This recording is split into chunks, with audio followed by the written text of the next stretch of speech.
What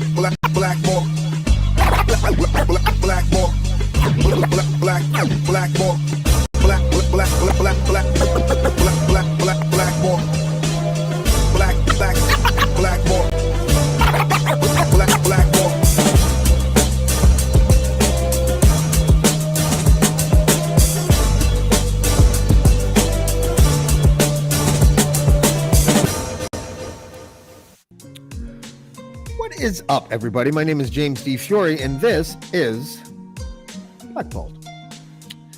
Last week, let me tell you, the successful call-in show that we put together, like 4 painstakingly arduous minutes of planning. It's just one of those shows. But I noticed something though. I talk with like cult members and people that were bad things happened to them, or people that were doing bad things, or people that believe bad things. And it's all this fucking. So I was like, I don't have a guest booked. Usually I can nail one down last minute. And I was like, no, that's good. And then I did the show, and if you liked it or if you didn't, either way, I enjoyed doing it. And the reason why is because it was good to decompress. So I'm going to try to do it every Friday.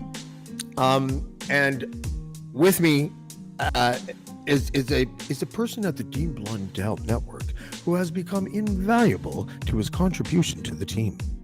He likes to cook. He makes elaborate production videos of cheese-related things, which was awesome. I used to live that in Kensington, I think. Well, I'm going to ask him when he comes on, and his name is Ryan Lindley, and here he is. What's up, buddy? Hello. Friday night. Was that in Kensington? Friday. It's Roncesvalles. Okay. Yeah, down by Humber, the Humber River. Yeah, I believe is. I used to live right off Roncy, but it's not far from there. I love those places. Yeah. What a place, man! Did you watch that thing that we did? I watched. I'd say like 60% of it. It's hard. Yeah, no, it's a long. Yeah, it's long. Don't get me wrong, but it needed it. Like I had over 5-6 hours of raw, right? And to cut it down to 7 raw, like just raw footage, like raw. Oh, okay. Sorry, B-roll, I thought you everything. ate raw food to make room for the cheese. That's what I thought. No. I had to do just raw food diet for 6 hours.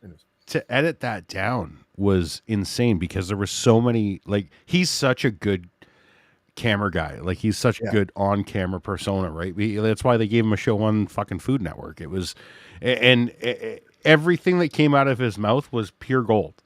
It was like, I can't. How do I edit this? We still have. There's cutting room stuff that we're gonna throw out later, like stuff that we just didn't put in that was funny, informative. Like it was just such a good visit. Like, we had such a good time. So that's awesome. What's his name? Afram Pristine. Yeah, and if you want clip video, just make a really quick hitting jolt edited quick video of all of his best one-liners. Sure. Something. Yeah. Okay. I'll just sit down. I'd even and intro it like this. No problem. We didn't have time to put all of his amazing content. So here's the 1-minute reel of Ashrim. Is that right? Afram. Being dope. Yeah. Yeah. Just and it would literally be 7 hours of him just being awesome. So. Yeah. No, I thought it was cool. And, it was a great time. It did make me hungry, And 20% off if you go to cheeseboutique.com and you buy an e-card for the whole month of December with the promo code Blundell. Dude, I live in Acton. Basically. They ship. It's not worth the drive, ship. Sorry, they ship. So. Oh. Yeah. Bloody job. Yeah. Stepped into the 20s. Ooh. Oh, we are in the 20s. The only thing they don't ship is their cheese because they don't have a cold pack solution. And my job, what I do in real life, is logistics, right? So I said to him, I am more than happy on a volunteer basis to come and sit here and work out a plan for logistics for you guys and set you up. I've got drive van guys. I got all these guys with I got phone numbers. As long as I get hooked up with some cheese and some and if a case of Asiago happens to drop out of the back of the truck, then you know what I mean? What are you gonna do about it? A nice slab of that Ben Affleck provolone that's hanging in the cheese cave. If that ends up in my house, I'm not going to say shit. I got a funny story about provolone, by the way, that has nothing to do with cheese boutique. If you want, It might be the first funny provolone story, so I'm going to give you the credit. I promise you, it is. So this is years and years ago, and I should probably scrub my name off this podcast before I tell this story. So I'm at a stag. Yeah. It's an Italian stag, and we show up, and you know how Italian stags are for like it's no holds barred when it comes to door prizes and gifts and everything. Oh, right. Sorry. Everything, right? So they gave away this amazing, huge, like 50-pound chub of provolone as one of the prizes. And a friend of mine and I, we were bombed. And we were at Leuna Station here in Hamilton, which is the old train station they've converted to a beautiful event center. It's fucking awesome. If you ever get an invite to something at Leuna, go, because it's so old. Friend of mine had a pop-up dinner thing there once. Yeah, and you know what? Like back during the Great Train Derailment in Ontario, that was the makeshift morgue. Fun fact. Oh. So when you go, everything's still there except the bodies. It's a fantastic space, but you go in, and it's like a huge foyer lobby thing. So after all the prizes, we're out there. The bar is out in that area. We're having drinks. We're absolutely piss tanked, and yeah, Amber alerts. Yeah, damn it. Sorry. Yeah. So we're sitting there, and one of these old guys is sitting there, and they have like those, you know, the big pillars, like the big actual like structural pillars. But they have tables, like they've converted them into like stand-ups, and he's got his big chub of provolone that he won sitting on this. You keep on saying chub, and so I immediately picture I picture a bologna tube because it looks like that, right? Like a huge, imagine 50 pounds of provolone, right? Like it's fucking massive. So when I was about 3, I was 50 pounds of provolone. You know what I mean? I look at my buddy and I said to him, I'm taking that cheese home. And he's like, do you know who that is? I'm like, I don't give a fuck who that is. And I'm not listening to anybody, right? I said, go pull your fucking car around. Pull your car around to the front of the fucking hall. And I swear to God, it was a scene out of fucking Goodfellas. It was amazing. Old guy looks away. I grab the chub. It's under my arm. I walk out. I football carry it out. He's just rolling up in front of the steps because they've got like big grand stairs going into this place. And I underhand, like just toss this thing. He's got the trunk popped. It lands in the trunk and he keeps driving. Like nothing happened. Okay. Wow. So bravo, dude. more of the challenge of doing it than actually giving a shit. Cause I'm not even that big of a provolone fan. Right. But like, that's a good piece of cheese. I was about to say, wait a second. Yeah. So I'm okay.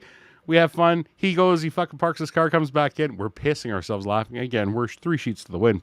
Yeah. We're standing there inside, huffing and puffing, having our drinks.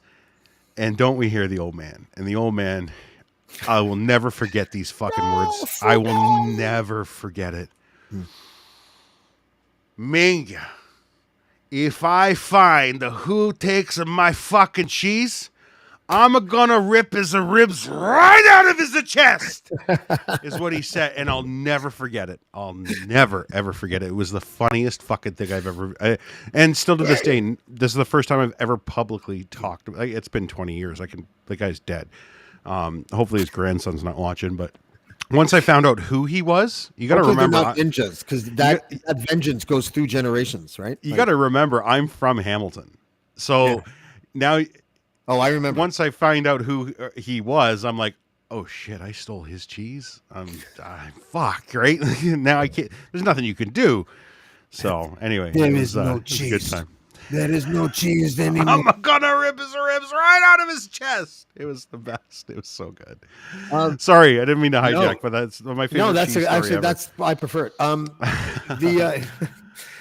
just trying to think if I have a similar story because yeah, I do, but it wasn't me. When I was 18, I went to Bella Coola, British Columbia, to clean the creeks in the mountain, like in the Rockies. So basically, the loggers go in, they clear cut a bunch of shit. They only take like 40% of it. The rest of it is gnarly stuff, and it blocks every single fucking river from the top to the bottom. And I don't know if this is common knowledge or not, but I'm explaining for people that might not know. But I didn't know this existed until that moment. But But I only worked with indigenous guys, and then my uncle, who went on to the claim of fame of having sex with my girlfriend, and then we broke up because he had sex with her. Yeah, it was wonderful. Good times. Yeah, not a dark moment for me whatsoever. It didn't take years to get out of, with lots of bad habits and a silly demeanor and an almost tattoo of a Khalil Gibran painting on my back. Yeah, I almost went in that direction. But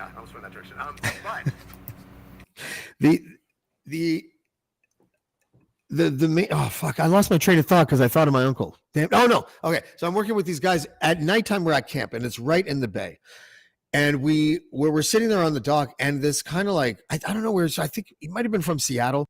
This man and woman, this couple, they're like in their 50s or something. And he comes on and he's wearing like one of those sweaters around that's tied with the sleeves, right? Like a golf sweater. And he looks snotty, and he looks at us, and he looks at the natives, and he gives the natives like a little bit of like, we're going to be back up to dinner. I don't know, whatever. He didn't sound like that at all, but that's how he came off.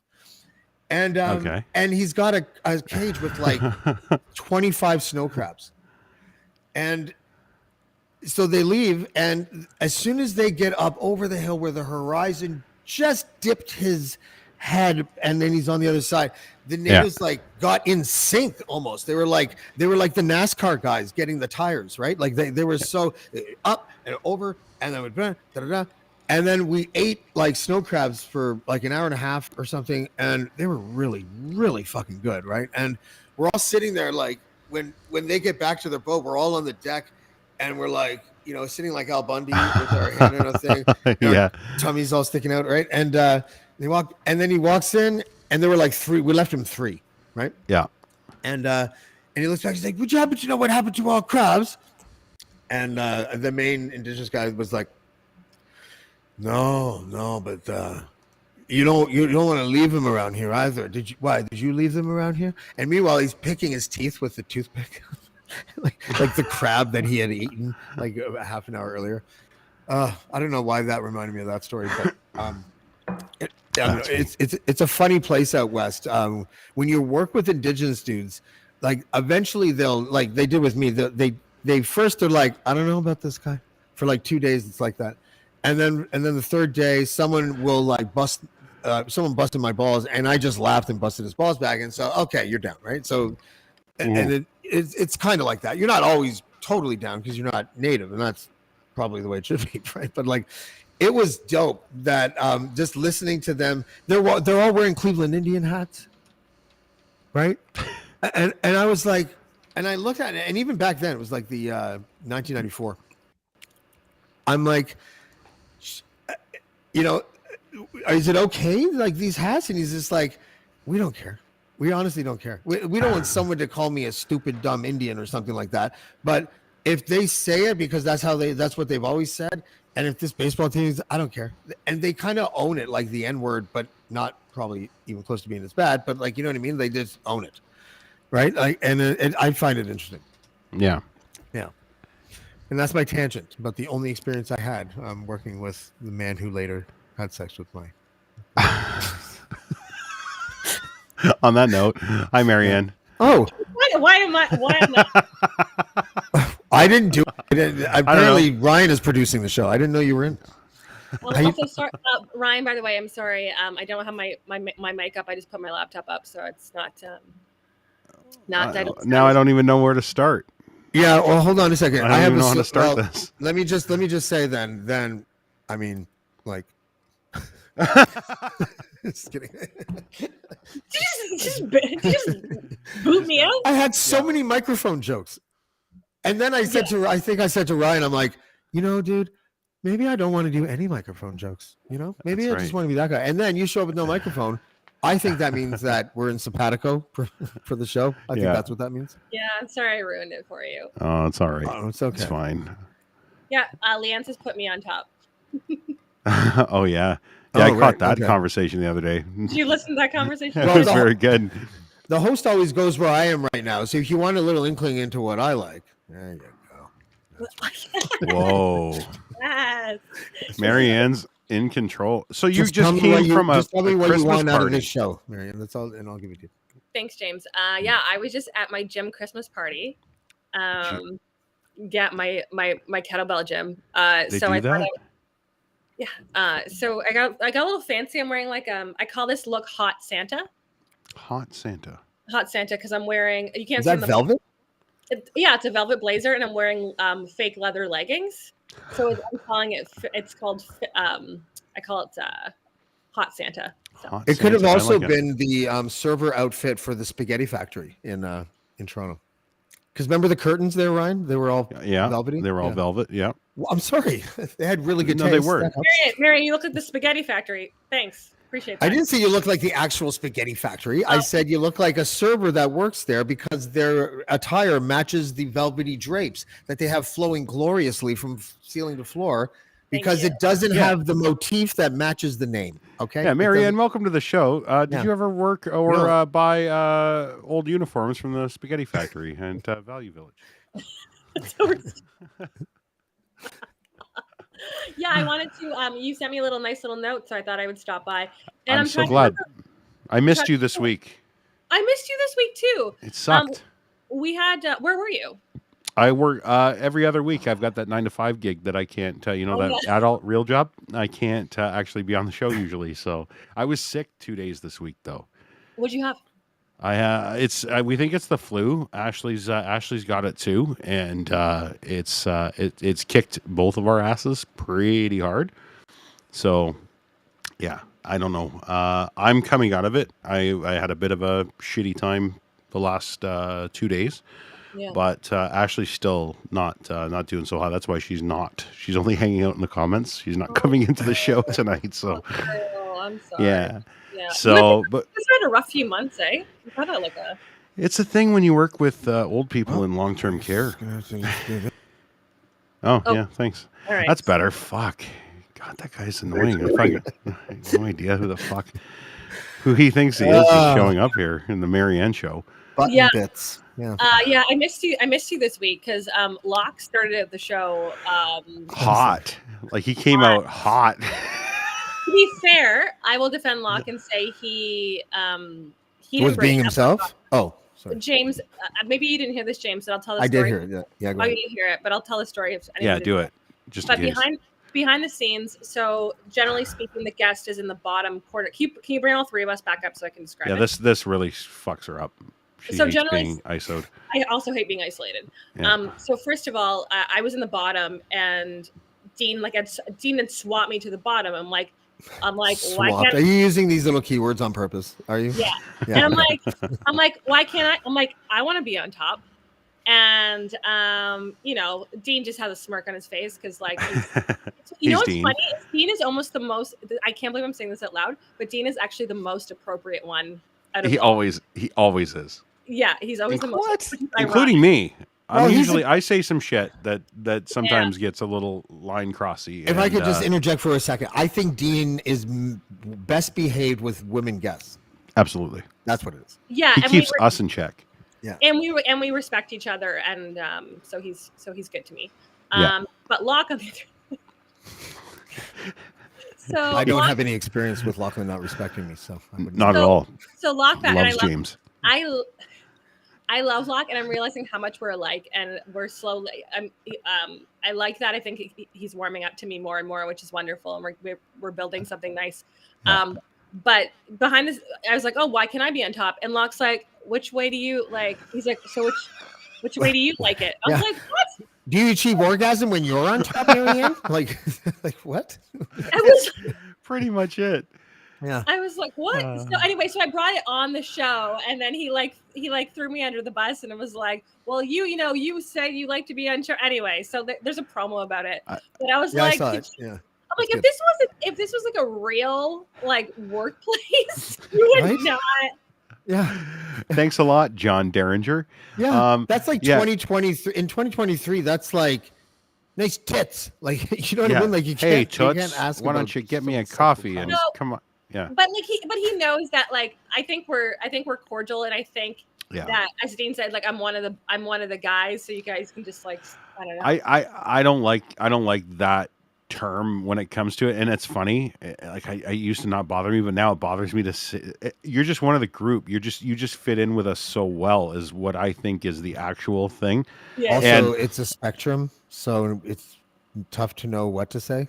I Just know, throwing that out there. I know, but just to say you're one of the guys, that means, oh, you're a piece of shit fucking pig like us, and that's not really it, right? So, what I love about Mary-Anne when she's on the show with us, my favorite thing is she is the only guest that can and successfully fucking pulls, because if we could pay if we could charge people to sit in that green room for the first 15 minutes before we actually hit go live, and you could hear the fucking vile things that get said in that green room. That's the only thing I miss about the show.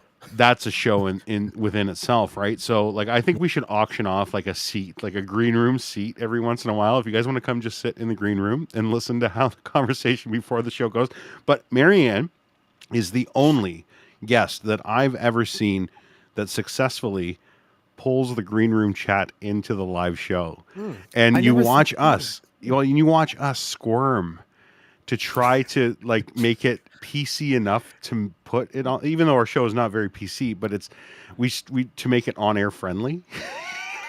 I like you, So Mary-Anne. I got it. Oh, good she's tactic. amazing. She's a great guest. Well done. Great guest. Well, usually it's just I had a full meltdown. Thank you for saying that, Ryan. And I you guys drive me nuts, but I also love coming on the show every single week. And so hopefully next week we can be on together. I'll be around all week next week. So, but it's funny that you say that. But like every time I bring the behind the scenes, because I want people to see what it's really like. And like one of my biggest complaints, and I had a whole rant on this, and it became a promo, was like how Dean says there's one time.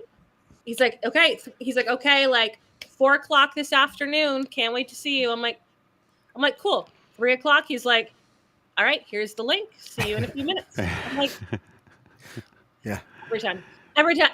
Even this week, and we were talking about it backstage again too. Even this week, he was like, okay, like 3:00, like coming up. And he's like, oh, it's actually at 4. I'm like, it's just like, yeah. There's. This doesn't just transcend into the show, just so you know, Mary-Anne. This is an entire lifestyle that Dean Blundell carries with him. He's so lovable. He feels trapped. He feels trapped in like the specific time kind of box. He's like, I don't like to be told. And once I was like, once the schedule is there, like we did 100 shows already, Dean. Like once the schedule is there, no one's telling you what to do anymore. And he's like, that's not how I feel about it. Still feels that way though. But like I'm one of those. But I am so scheduled and like very like very organized. Yeah. So when things don't align in my way, it totally throws me off. It completely throws me off. So of course, but I also bring it onto the show because it's hilarious, and I like call you guys out. Yeah. Like anyway, it doesn't matter that much, but I love having a little tantrum about it every once in a while. I enjoy watching you on the Dean Blundell show because and it's not always the same in the same way, but it pulls a different Ryan and a different Lachlan and to some degree a different Dean out, and I like those guys almost a little bit better than when you're not there in a way, and it's just and it's a nondescript reason, like it's just the chemistry I guess is really nice to watch when there's a woman there and a woman that's like, you know, that can bust balls and you know, and not just sort of laugh at their jokes, which is great. And I just think that's an interesting chemistry that we're seeing that we haven't seen yet before, at least not on a consistent basis, I don't think. Well, thank you for saying that. Also, how are you guys? How's everything going? James, how are you? Good. You know, living the dream in Killaloo. Question. Do you guys do Christmas parties? Are you doing any of that shit? No, like company stuff, or do you mean friends and family? Company stuff, friends and family. No. I'm realizing that I'm around all these people, and I actually love the people at the gym. Like it's kind of like a mini community family, but I'm like, I'm gonna get sick. Like all I could think about was like, I'm gonna get sick. Yeah, it's a tough one to get used to.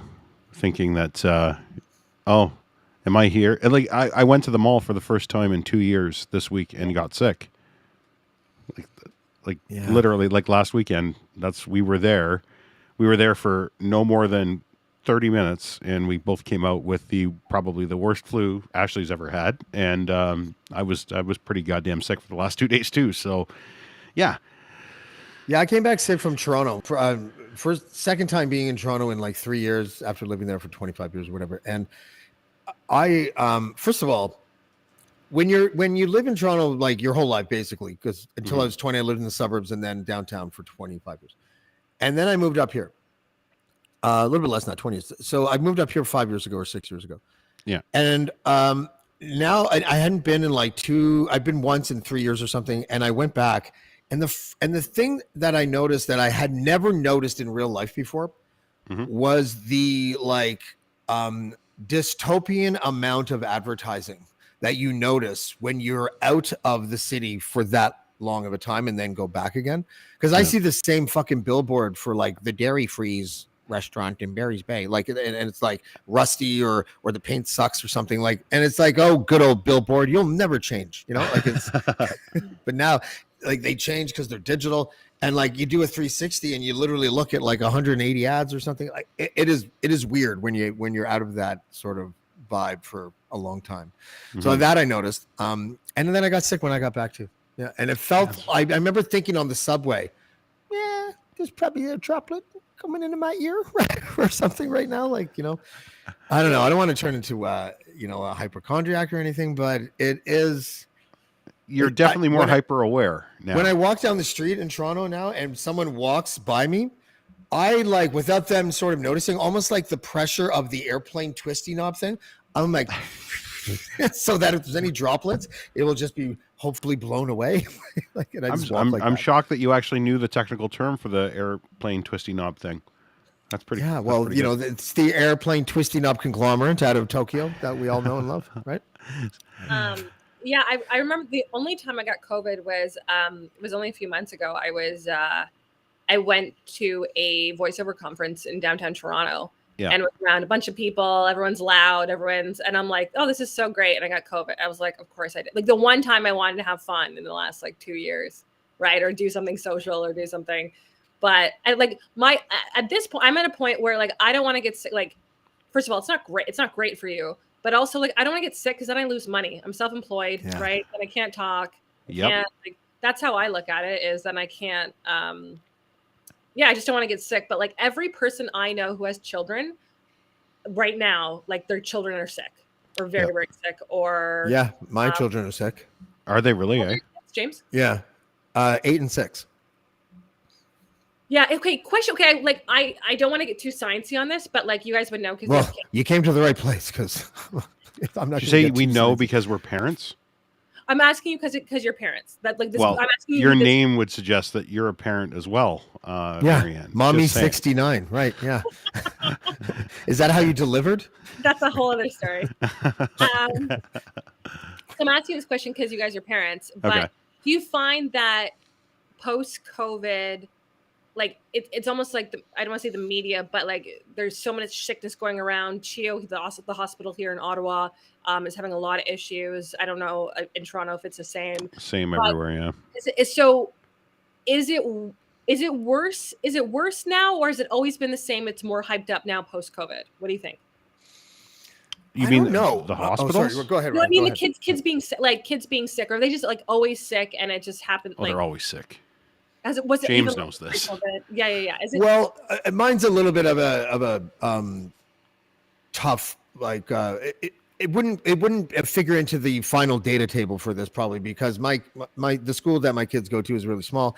I do notice though, like some communities have parents that they honestly have no other choices sometimes than to send their kid to school, and their kid's a little bit sick because they don't have a sitter and they can't take the day off work or whatever. Yeah. We don't have that burden, so we keep our kids home a lot. Like if our kids wake up and there's like a deep kind of cough, we're like, nah.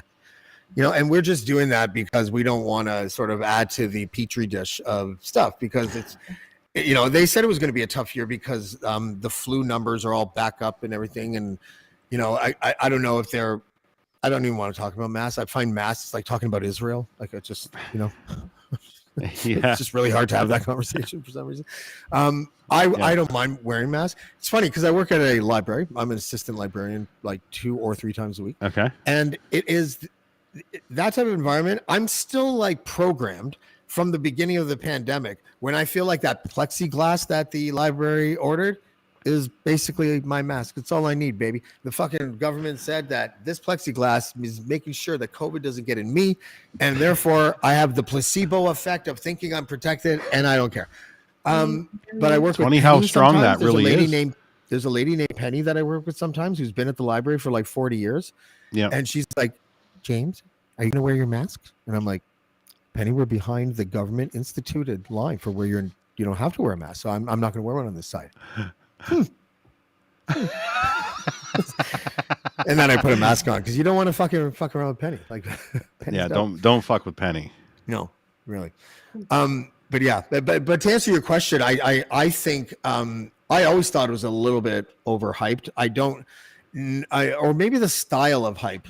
Maybe it wasn't the abundance of news stories about COVID, but the way, like the Toronto Star had that quote where it was like, if you fucking die and you're not vaccinated, I don't care, or whatever it said. I was just like, that's a little bit too far. It's setting a bad example, And I don't think we get that right now.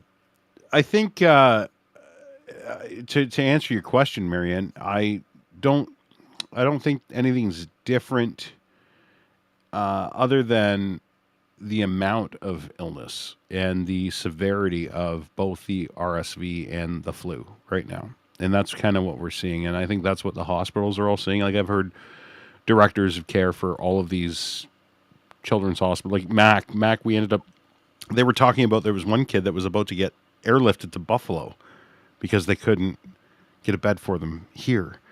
Like we're sending our kids out of our country. Like, and that's Buffalo. Who the fuck wants to go to Buffalo? First of all, and second of all, to send our kids out of the country, like this is Canada. Like I'm sorry, I'm that guy.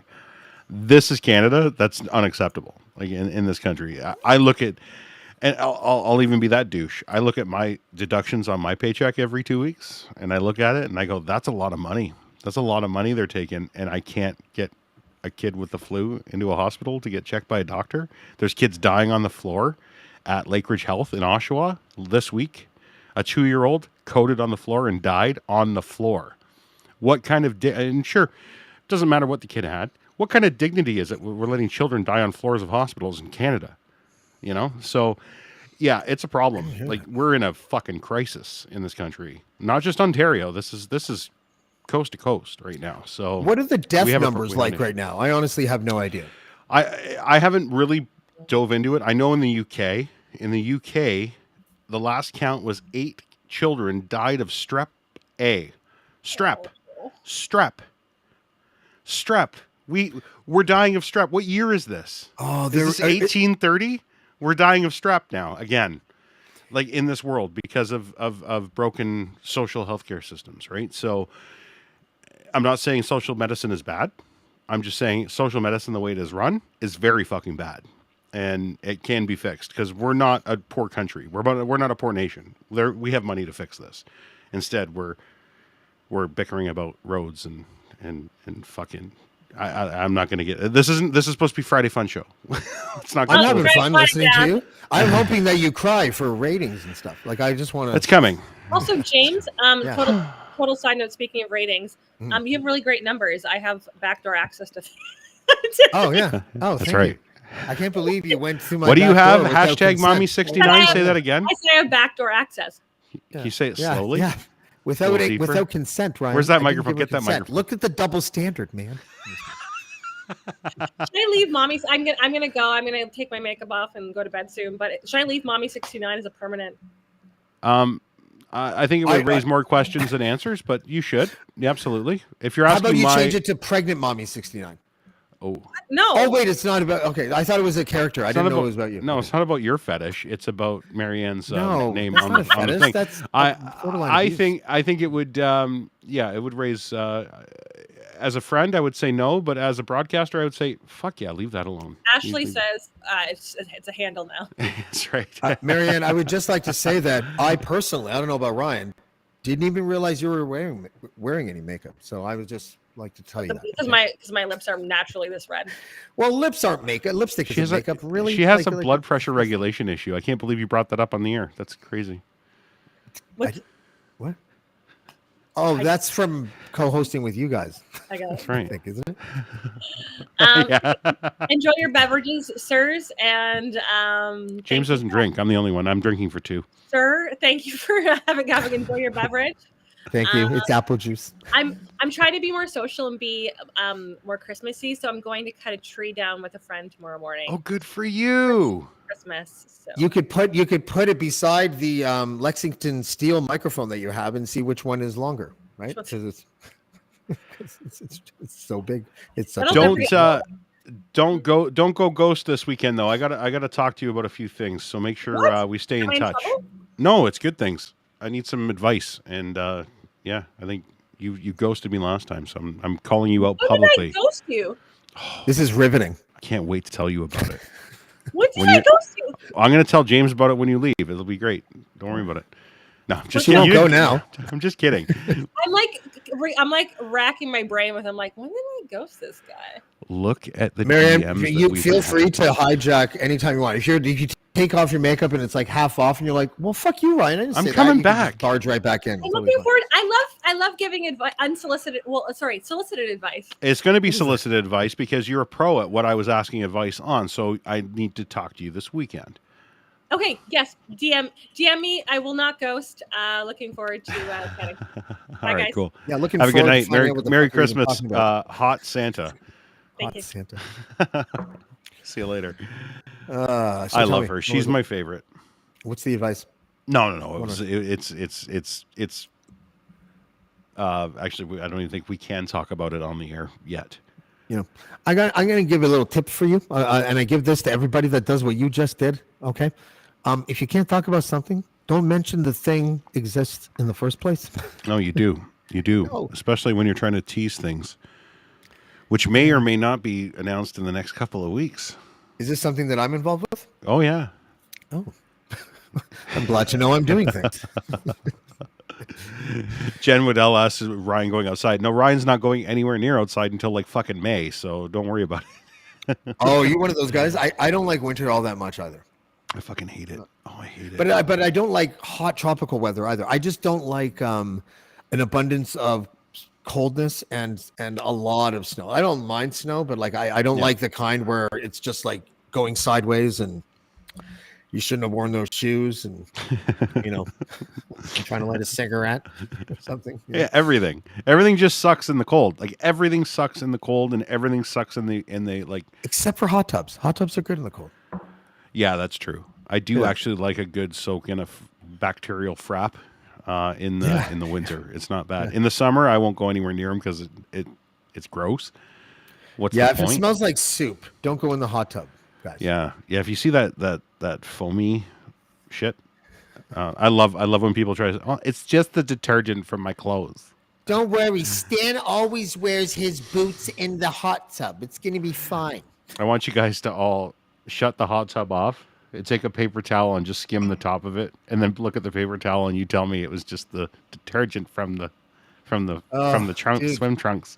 You'll never go in another hot tub. I sleep with my clothes on in It's motels, disgusting. for God's sakes. Same here. I sleep with my clothes on. Ever since the bed bug scares, I will not sleep in anything other than like fucking snow pants and a parka in a hotel anymore. I don't care how many stars it's got on TripAdvisor. Sometimes I wonder if under a black light, any of my past escapades have been seen. I wonder if I'm on a profile in CSI somewhere. That'd be so funny. You like Your go DNA read is in a room bank that you lost your somewhere. virginity in. And dude, I don't know what it is. I was quite the shooter my first time because it went right on the wall. And you're like, well, let's find out if he's telling the truth, gently. Wow. And put the blue. I love he did. I love these brainstorming sessions. We normally have these off the air, but you having it on the show is kind of my favorite thing in the world. Well, James has so many ideas for shows. It's my favorite. I'll give them all away for free too because I just want them made. I think that there should be a show that is situated in an retirement home in like 2068. Okay. And so all the people that are there are the like, music. that was so dope. Oh my Yes. God, but he's 90. And they're all listening to gangsta hip hop and electronic That's- music and all that kind of stuff. And everything will just write itself at that point. I've said this. Yeah.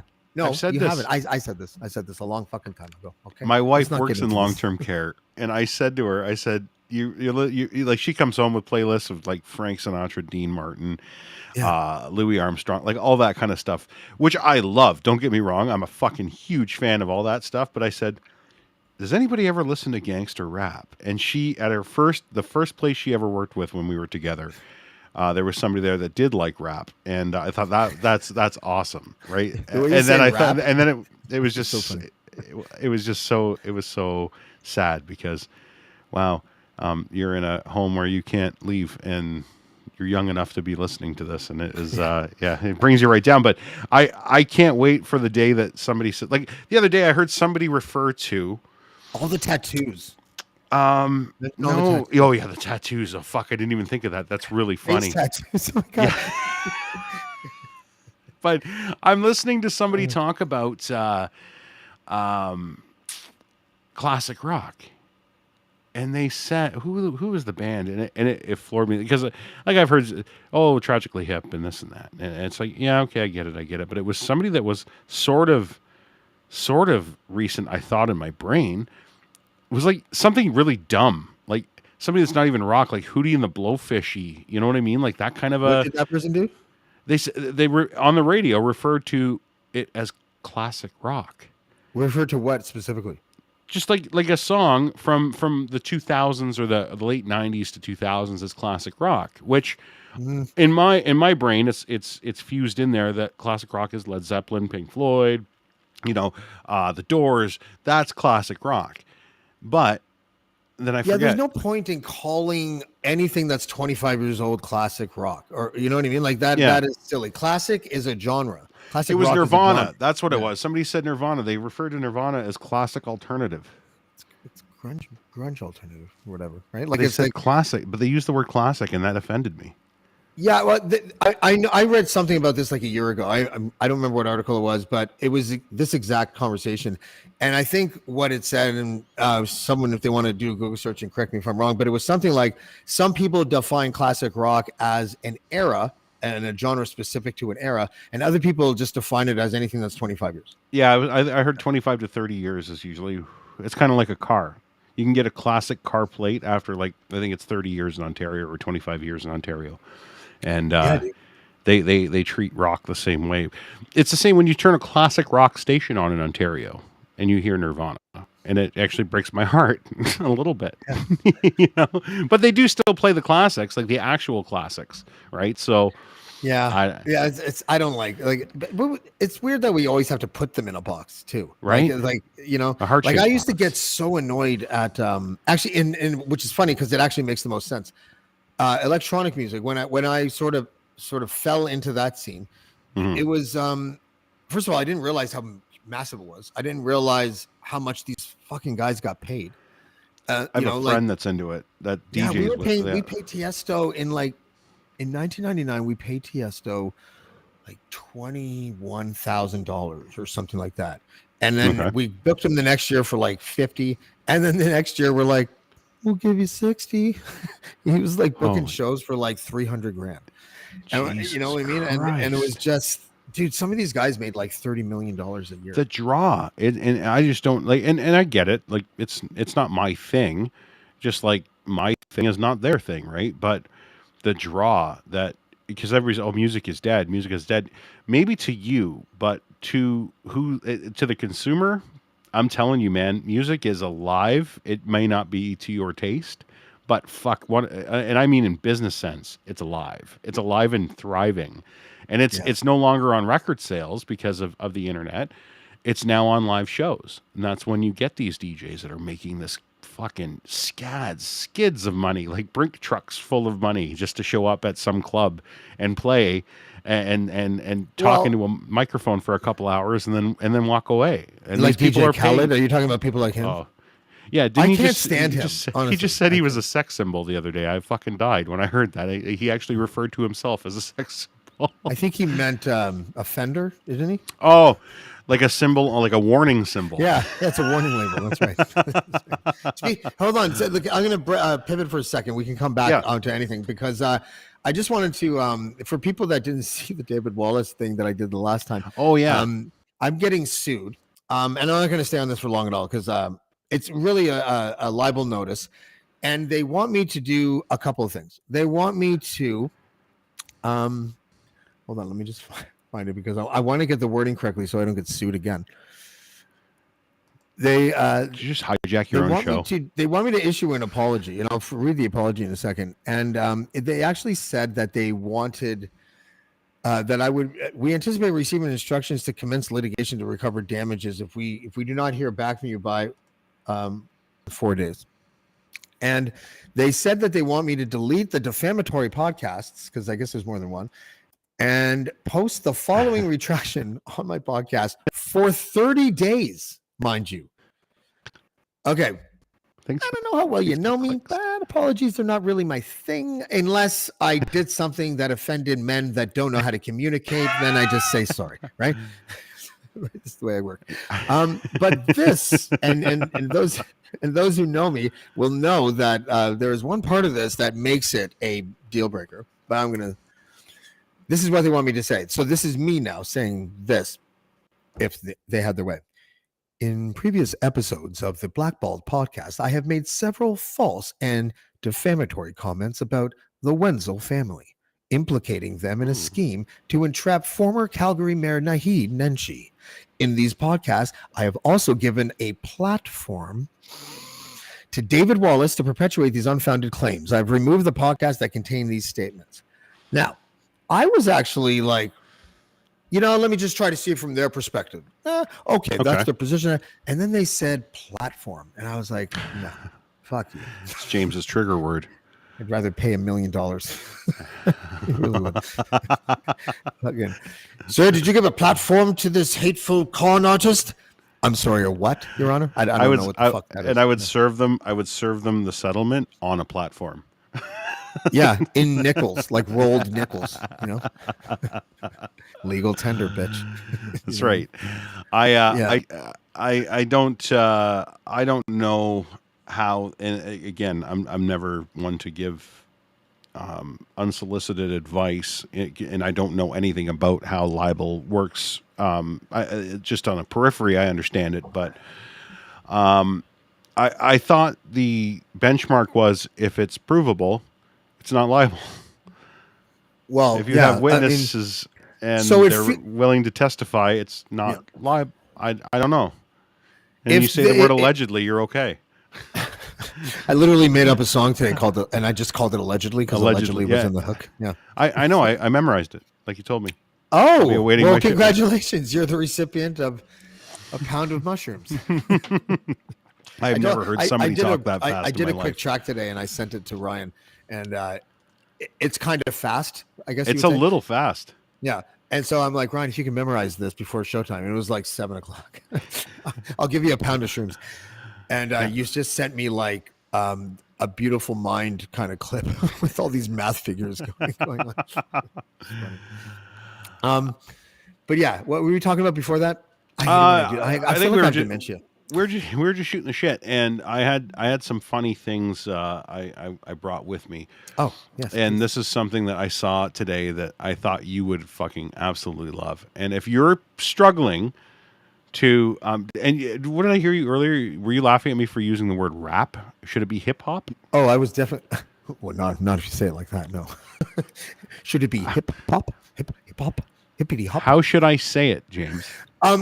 You should say it however you want. I have a search engine optimization reflex when someone goes, well, sometimes I also listen to rap music, and rap music is very good. Like it just feels Poindexter-ish or something, right? Like, yeah. So I call it hip hop, but see, I just got used to calling myself a rapper, like I don't know, a year ago. Like I was like, I'm an MC. What were you before that? MC. and just an MC. Like if you're a fan of MCs, yes. Do you not on the know the speaker. lyrical stylings of MCs? You know, but there was MCs and there were rappers, and MCs to me were conscious rappers and That's like a DJ storytellers Khaled, and right? shit. My backpack in hip hop is on a little tight. You know, I'm kind of a purist. Anyway, I saw this and I thought, if you're looking for a last minute gift for somebody that's into rap or hip hop, and they're also into because, as we said, we are getting older. We are the older generation of 80s and 90s rap and hip hop, R&B. I found some garden gnomes because people of our age love garden gnomes, right? And Are we getting to that age where garden I'm gnomes are thinking gonna be a we're thing? garden gnome people. We're not at the Hummel stage. We're at the garden gnome stage, right? So you can get yourself some Tupac and Biggie garden gnomes. These are actually for sale right now. And you know what? I want to fill. boy. I told Ashley I'm filling the garden next spring with these. It's going to be everybody. You're going to have them on the east side and the west side of the garden. It's going to be so good. Oh my god, that is hilarious. Isn't that great? Yeah, I'm just thinking of all the people that I could put in there. Is it all the dead rappers? Or is it any I rapper? don't know if they're all dead. I'm pretty sure it's they might even be custom. I'm not sure. I'd have to look a little deeper. But I saw the picture today and thought, yeah, I'm coming on your I show. I'm love going to it. bring that with me. Isn't that fucking great? Yeah, I really want that. I really do. And I don't buy hip hop things. You know what's funny? I'm one of those dudes that never really had a collection of music at all. Like I never. Yeah. Yeah, I look at Lachlan's wall and I'm just like, holy shit, there's like so much music there. I don't know. There's a couple rappers that I've met that are like this. They don't listen to hip hop because they don't want anyone to accuse them of being influenced by anybody. So they I get want to that. create their own thing and just whatever. And we all borrow subconsciously, I guess, sometimes the patterns or whatever that we use. But Of course. yeah, I've kind of been like that. But I've been like listening lately, and rappers are like athletes in that the eras are producing some pretty crazy shit, right? Like there's just people that like Joyner Lucas and these new rappers that can like rhyme like supersonic speed, and I'm in awe of it. You know, it's really weird. And Eminem being 50 years old is one of the greatest That ones blows my doing it mind. now, and he's a lot faster now than he was when he was young. And it just That blows my mind. well, it when just goes some- to show you that they're not athletes. They're people that are getting more well versed and more wise as they get older, and they don't stop fucking writing. You know, Yeah. and that's the whole thing. And that lived experience kind of adds to the flavor of what they're doing, right? So you can tell the difference in the 20-year-old angry Marshall Mathers to the 50-year-old more thought out, still as like the venom is still there, Yeah. but it's more well versed, you know. Like, and that's why you're right. They age like fine wine.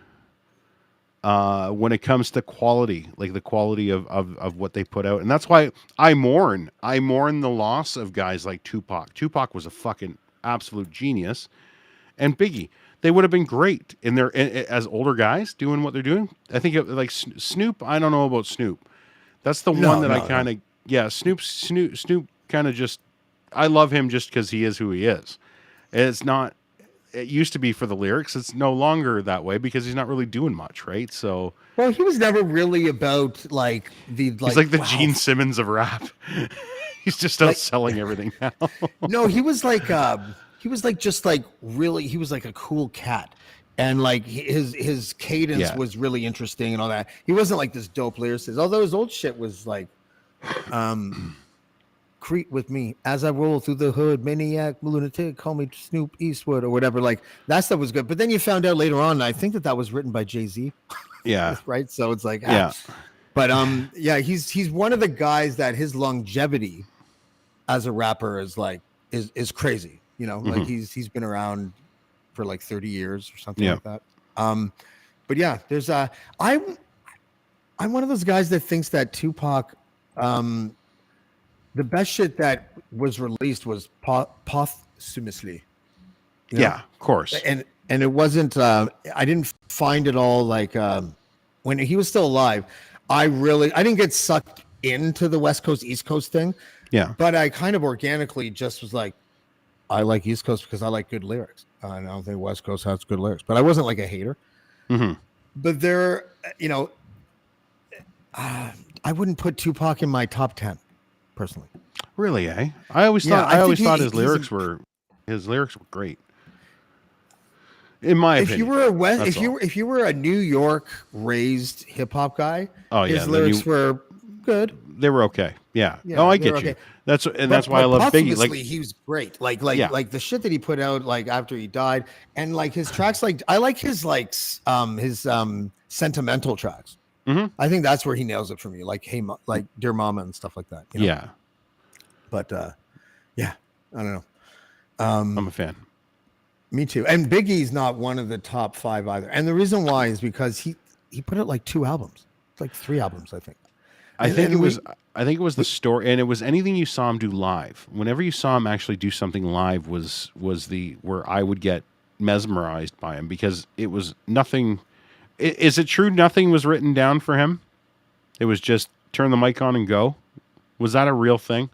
No, that's a Jay-Z thing. I thought that was a Biggie thing. No, Biggie found out that Jay-Z did it like that, and then was rumored to do it like that as well. Yeah. I don't know if he did or not. Keep in mind, he was really young when he died. Was he like 26? Yeah. Or something like that. And that's another thing. Like, they have really interesting stories. When he came out, I remember everyone was just like, holy shit. It's like a really good Chub Rock or something. Right? Like, we had never heard a cadence like that. And the shit that he was rhyming together, calling himself ugly, but still that he gets hoes and, all that. It's just funny.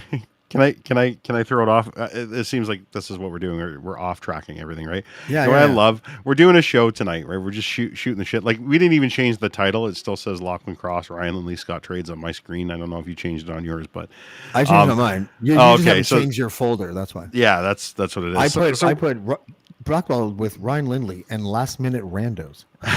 So we're just doing this, right? We're just doing this, like, just shooting the shit. Whoever wants to pop in and say hi and have a drink and shoot the shit. And then it's like having, it's all, remember All Request, like, Friday nights on the radio? Yeah, I do. So now it's going to be like All Request Friday nights to talk about the U.S. reporter who died in Qatar for rain. Does it sound like that's what we're talking about tonight? No, but we could do it. Like, watch this. We should do rapid fire stuff like that, and we should do it like in a way that the news media would do it. So it'd be something like, a civilian today was killed on the streets of Qatar. Local reports say that he was wearing a rainbow shirt. And then you find out it's like his daughter had spilt like some sour key shit all over him, and like he fell into traffic because he was drunk and got hit by a car. Like, you know what I mean? Like, it's hate crime. Breaking news out of Qatar. I could do it Lynn's report style, live on the fly. I love how easily Lachlan can float in and out of that like caricature radio voice. He sounds like Harry Carey when he does it. It's so funny. It's my favorite thing he does. Actually, it really is when he gets into that. We're spinning the platters that matter. It's one of my favorite fucking things I've ever heard him do. So his origins, Lachlan's radio origin story is one of my favorite stories I've ever heard. His origin story is like when the radio itself was first. What was his name? Trying to come in here. I think there is actually somebody in the Oh my room. Goodness. There's good because I got to make a drink. So spit listening nerd. I don't know what that means, but we'll get her done. Oh my God. What are you doing? Hey. Hi. I'm freezing in my garage. Oh, you're in a garage. For some reason, I thought you were in like a private plane. I really did. I was like, she seems to be calling from her. No. I don't know why. I'm very high. And I thought that thing behind you was like a decal. I don't know what I'm talking about. I've never been on a private plane. Right? Okay, so listen. For Christmas, us who know stuff need you to spit something where, because I'll be really pissed off if you don't.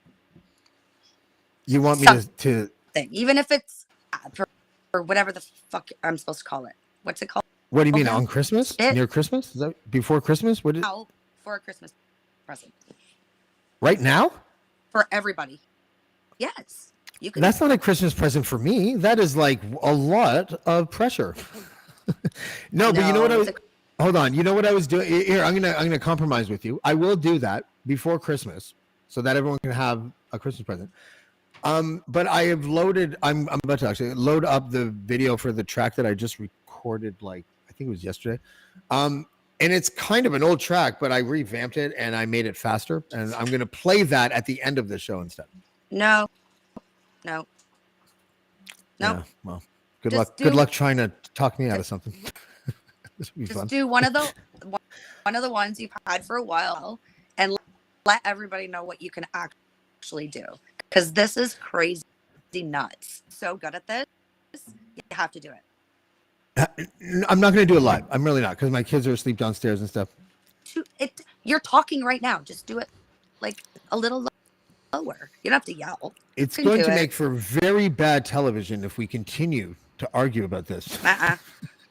I'm not going to do it. No, let me tell you something about rapper culture. Okay, let me tell you, rapper culture. We have to, like, when we're in school and stuff like that. Every time we meet new people, you always have the buddies like, James, rap for them. And I feel like I have to get off my hat and get my monkey suit on and start like dancing and stuff. Yeah. No. Well, you can do it. I know you 100%. Feel so put upon.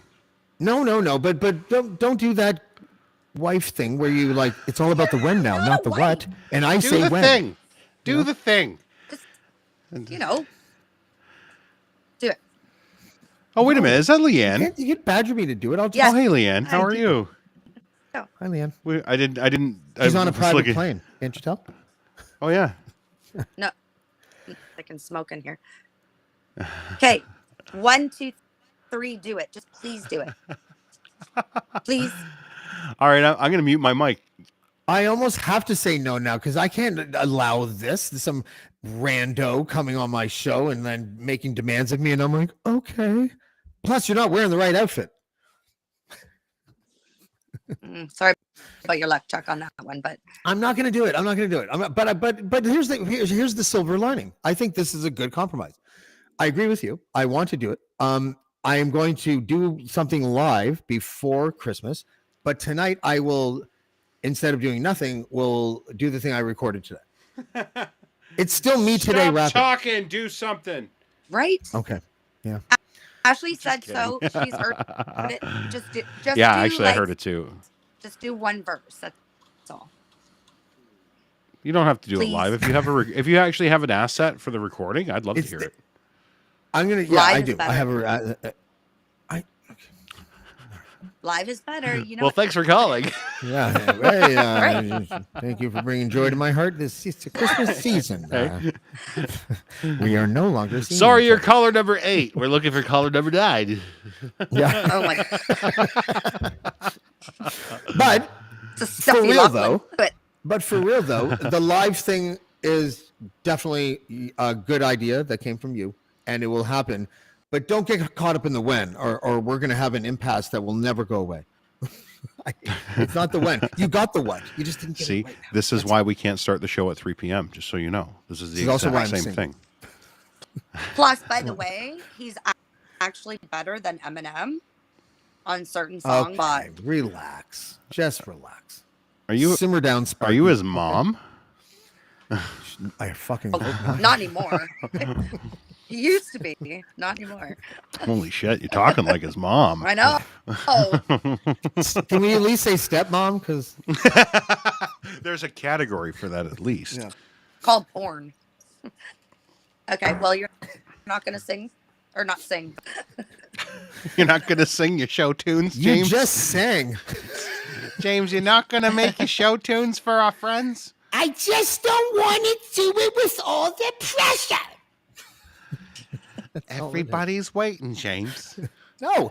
I'm not going to do. I'm not going to do live tonight. I'm not going to do live tonight 50 more times. I'm not going to do it live tonight.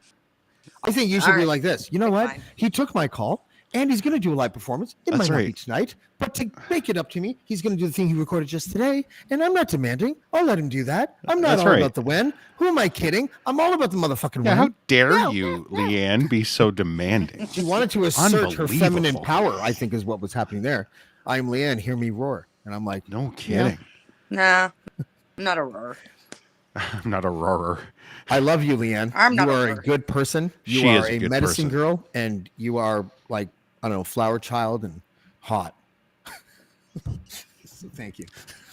You should write for I said all the Hallmark. things first. Yeah, I should. Okay, that was weird. You should write for Hallmark. Yeah, talk about a Why guy is that that? he can spit rhymes, but he can't fucking talk. That's amazing. Oh, God damn it. Yeah. These are such a I good have idea. 2 These shows, wives I now. love them. We should go for 2 hours.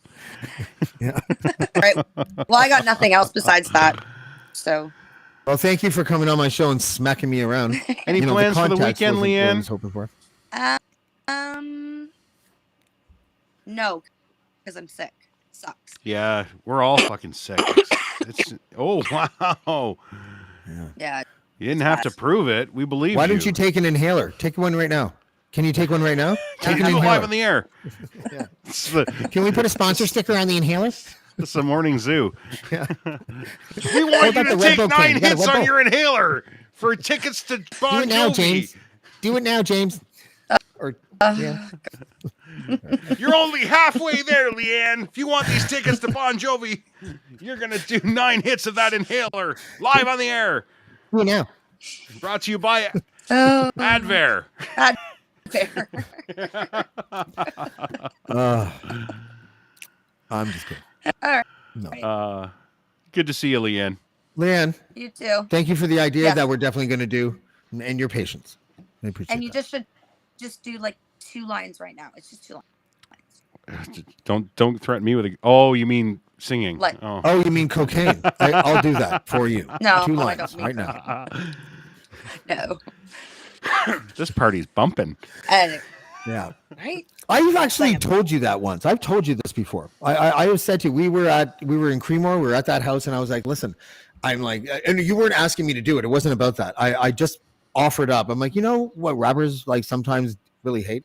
When people don't tell them, but then tell a bunch of people that he's about to do rapping for you. Cause then it's like, it's like all of a sudden you're like, hi guys, I'm a rapper. My name's James, and I just like to do this rap song for you. And it's just, it makes it, because sometimes the crowd is like, we don't like hip hop. Why is this happening? And yeah, no. I tend not to say yes whenever anyone asks me to do that without asking me previous if they can ask me to do it. Then I love your See? I love your preconceived white person saying rapper.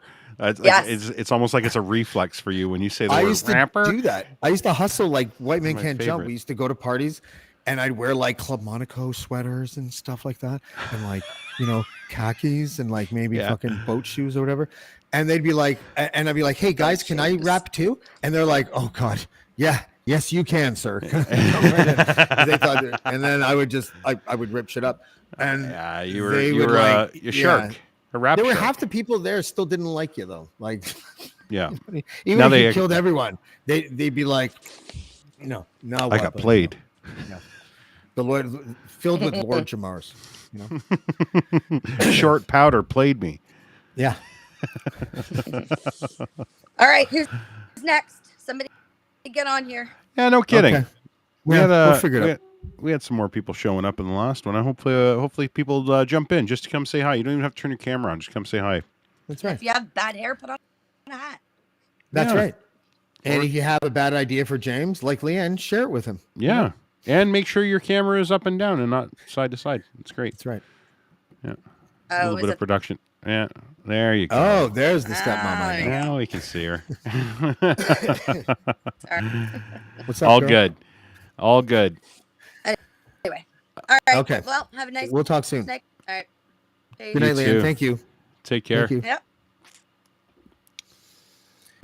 Yeah, I love her, but I mean, like, Yeah, and it's a good Schaefer. idea. But when she got to the when, I was like, oh no. I was sitting there in my mind trying to psychically send her. Remember what I told you in Creemore. I will not make an exception. Don't do the thing. I will rhyme for you anytime you want, but not if you're suggesting it for an audience. I don't know. Yeah, there's, Dance monkey. that's what it's just like an organic response to that. Is just you want to do it when you want to do it, because it's not like an automatic switch. I don't know. I'm gonna do something, and just because I can, and if you don't think it's a good like it. idea, then you don't have to support it, and you can talk about me even while I'm gone. Oh, are you leaving? No, well, I'm going to play that song because I feel like Leanne should be listened to a little bit, right? Like, I Okay. think hold on, let me just, and I'm going to just play it with the, actually, no, I'll play us out with it. Fuck that. Like, I'm not going to play it and then come back. I was going to go have a little bit of a joint and then come back, but Do it. okay. Go for it. I can't find the saved It's folder. Friday night. Show in folder, and then I put it there and it's in downloads, but it's not there. You're that guy. You like to do it. You like to you like to show it and then run away. I don't You're a want to just sit flasher. there nodding my head. You know what I mean? You're a Like talent flasher, is what you are. I'll No, put I a won't graphic up. I'll put Tupac and Biggie up while you play the song, and we'll go from there. Oh, did I save it? I didn't save it. That's what Oh, happened. here we go.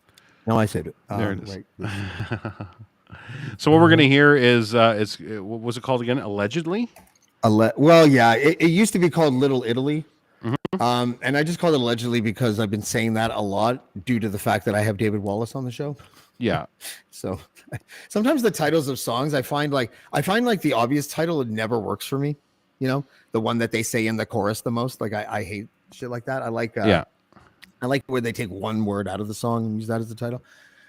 But yeah, I'm not married. I'm not married to any of this shit. I do this for fun, right? I do this for fun, and I'm still sort of making an album for my kids. I am certainly not trying to go on tour or make get a record deal, whatever that is nowadays. I just like it. I think as far as hip hop goes, it's decent. You know, like it's not.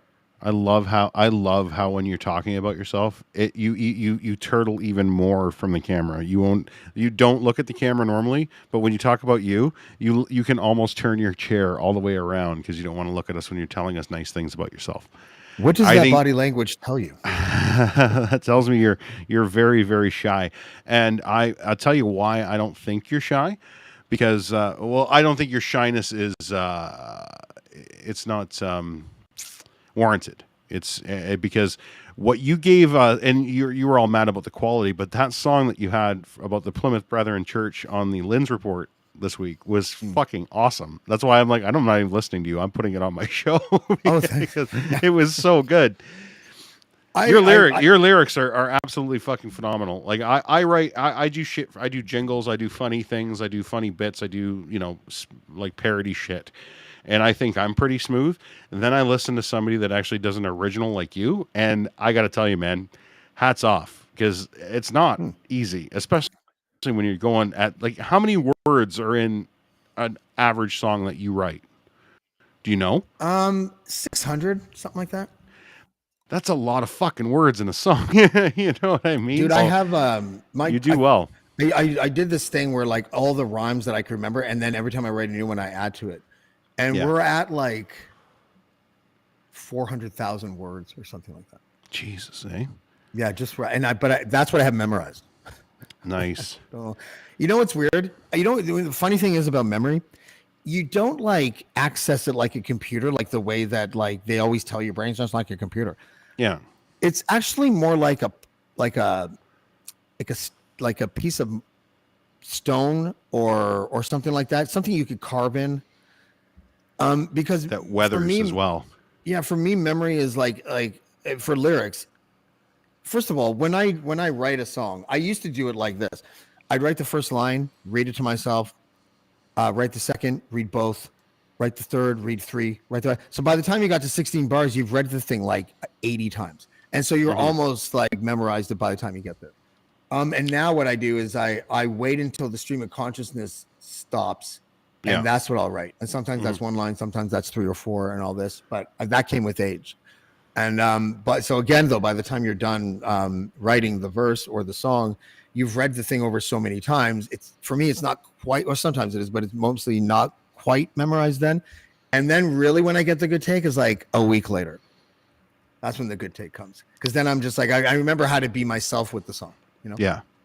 But okay, I can't seem to upload this thing. The process is kind of my favorite thing.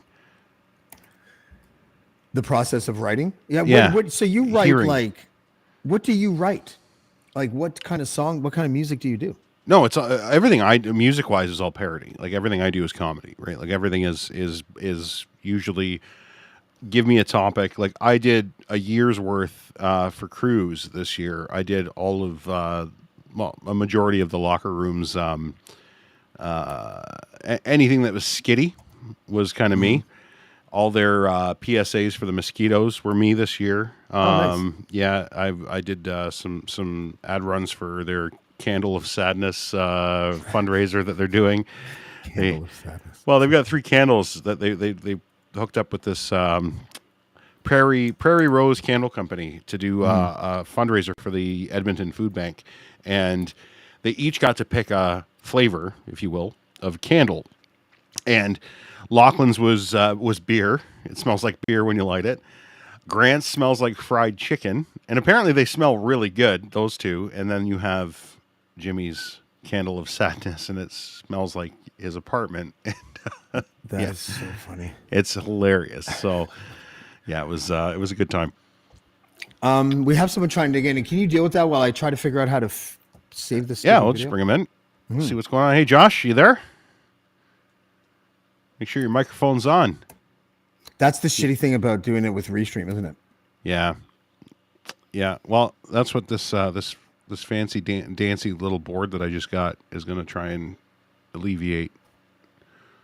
We're going to have people can actually call you. You don't even have to use it through Restream. You can actually do it through the phone. Josh, are you there?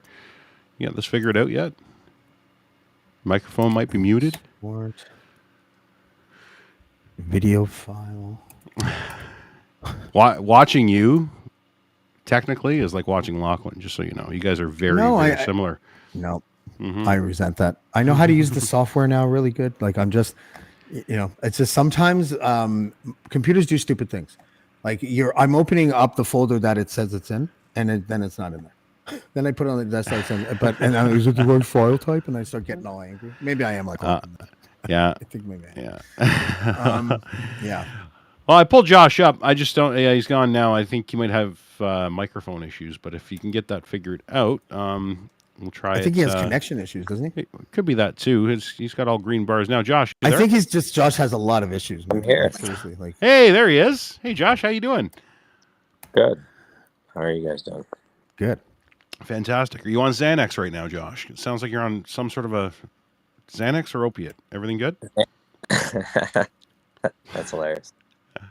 You just sound very, very, very, very subdued, very, very mellow. You having a good night? Yeah, I have no kids.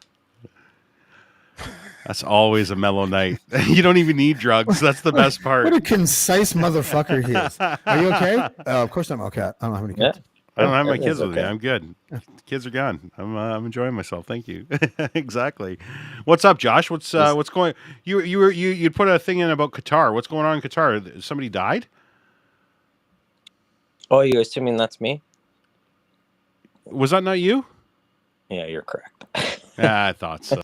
I knew it. Yeah, what happened? Did a reporter died for wearing a rainbow shirt? Is that what you said in the comments there? Yes, and the wife said her husband dying there just came out. Holy shit. Yeah. I'm telling you, man, that was the biggest mistake FIFA ever made was getting in bed with that place for the World Cup this year. I'll stand by that. I'll die on that hill. No, that as a construction worker, I think it's a disgusting place to ever try and even have anybody work. And is that what you do? Is you work in construction? yeah, they actually try to book me out to go out there and help out. Shut up! Are you serious? Yeah. And they lost like 6,000. Sorry, I cut you off. What was that? I said I won't tell you what company I work for, but yeah, no. they out there and work. And did they happen to tell you how much they were offering you? It's a lot of money.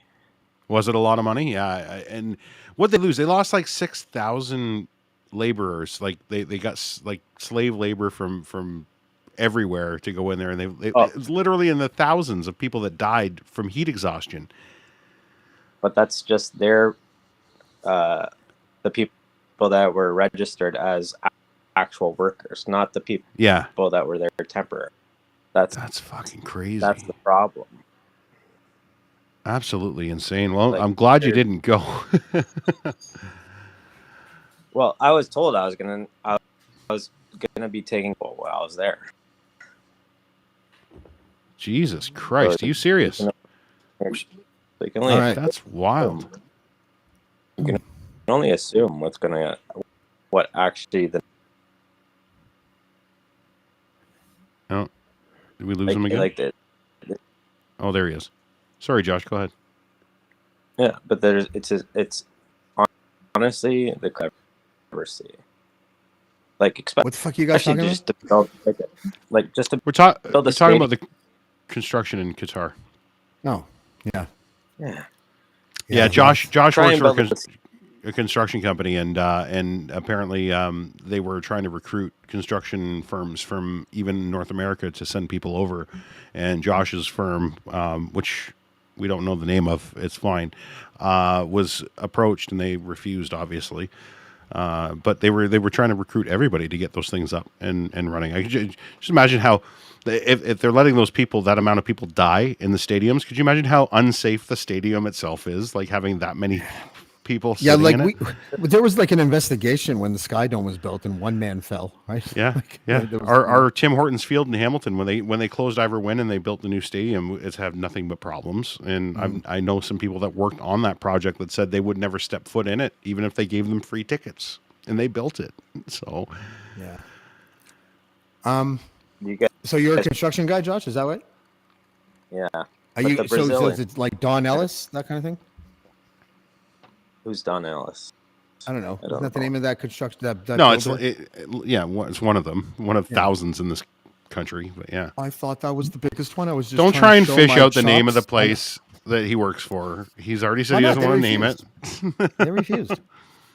Good for them. Good. But it's not Yeah. of Ellis Don. That's the one.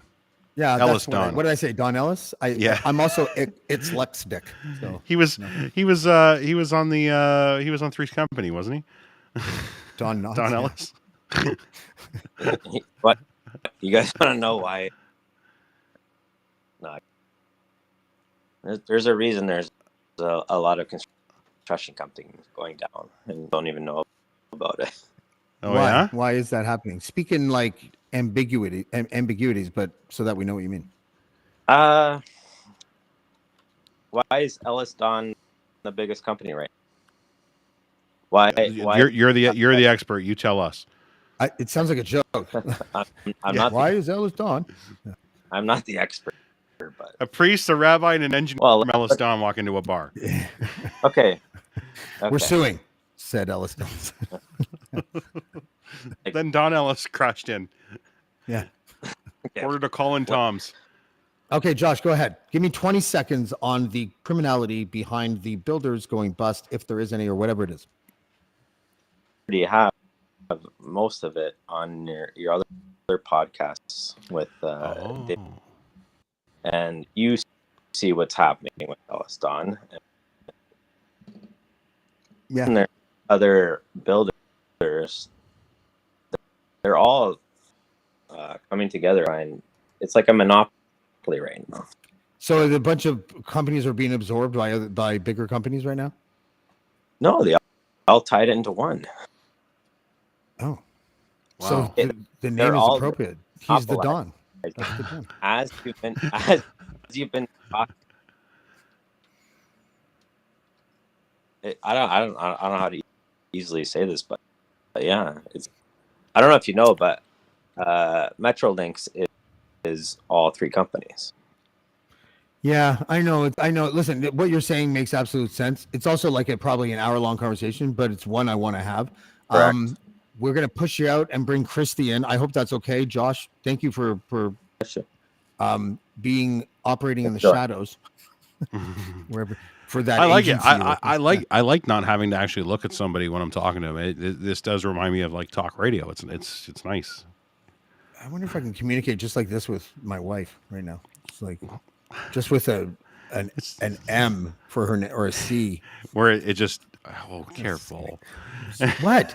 She's a caregiver for my children. What the fuck are you talking about, man? Don't try to make me seem like I was doing exactly that on my show. I wasn't doing that. Thanks, Josh. Well, Yeah. Oh, that's funny. That's so funny. And now a word from Christy O'Hare. Oh, it's who was Christy once O'Hare. on the Blackballed podcast and commented about she almost was killed. Christy sex.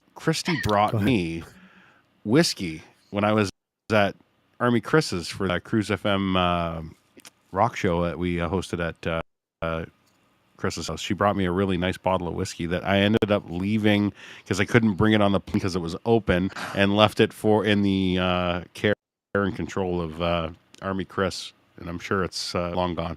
So I think you had about half of it gone by the end of that night, didn't you? I didn't let it go to waste. That's for sure.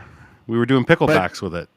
And he didn't drink a lot of it, though. In his defense, it all soaked up in his beer when he fell. Right? Didn't he? Yeah. Well, if he fell, it didn't happen when I was there. Actually, I heard the opposite. I heard Ryan can carry himself like he's not drunk, but he's totally fucked up. That would be idea? me. Yeah. Yes. I have alcoholic family members, so I was very aware that he was very drunk, but he held himself very well. Wow. You're very functional in your alcoholism, right? Thank you. Yeah. I'm You're good at wear hiding that as your a badge of honor, I guess. Yeah. That's why I came on, is so that you didn't have to drink alone. Oh, thanks. I'm glad because Don't you James think I'm James drinking is alcohol? I'm still drinking something. It's the same thing. no, it's that whole when you say let's go for a coffee and they order tea. It's just not the same thing. Yeah, I don't like here tea. for coffee. I'm not a tea guy. I don't know. Yeah.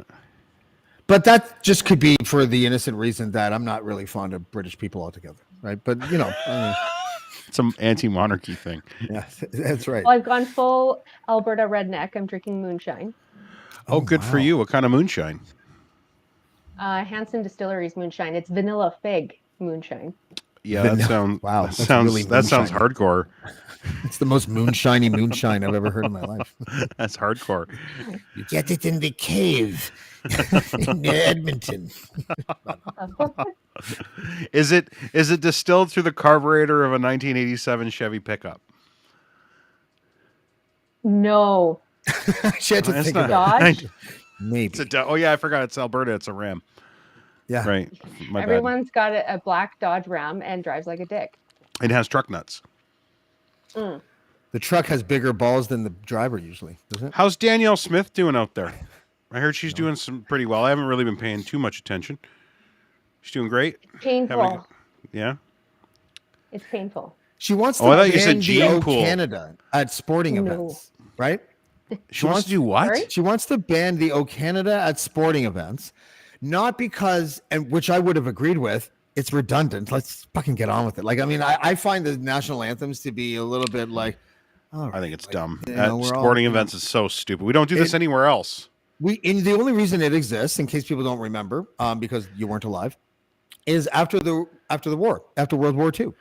They started singing it just to be patriotic, or maybe it was during the war even. I can't remember. But they did it just to be patriotic. It was either during or just after wartime. Yeah. And then, but once baseball and stuff started introducing stuffies, because that's really what they are, that run around the field and fucking do pranky stuff. Yeah, okay, Ugh. like mascots. Mascots?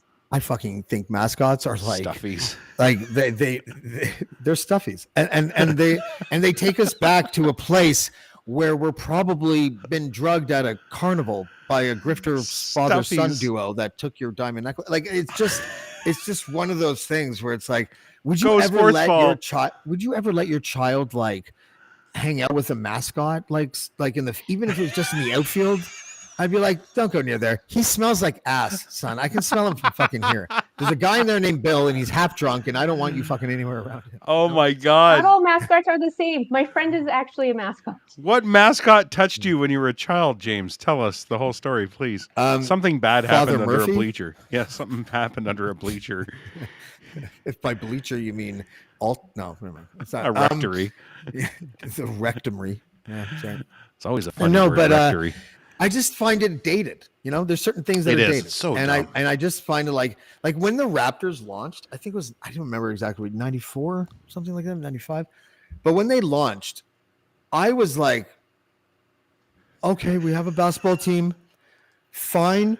The name and the branding sucks, But we have basketball. The Americans called us the Barney team for like years because we were a stupid purple dinosaur, and we were named that because of the popularity of fucking Jurassic Park at the time. You know what I wanted to name them? Not then, but like a few years ago, I had this outlandish idea that I would cold pitch the agency put in charge of the Raptors. But I think the Raptors should get a whole rebrand, even though I like We the North and all that. It should be called the Toronto Streets.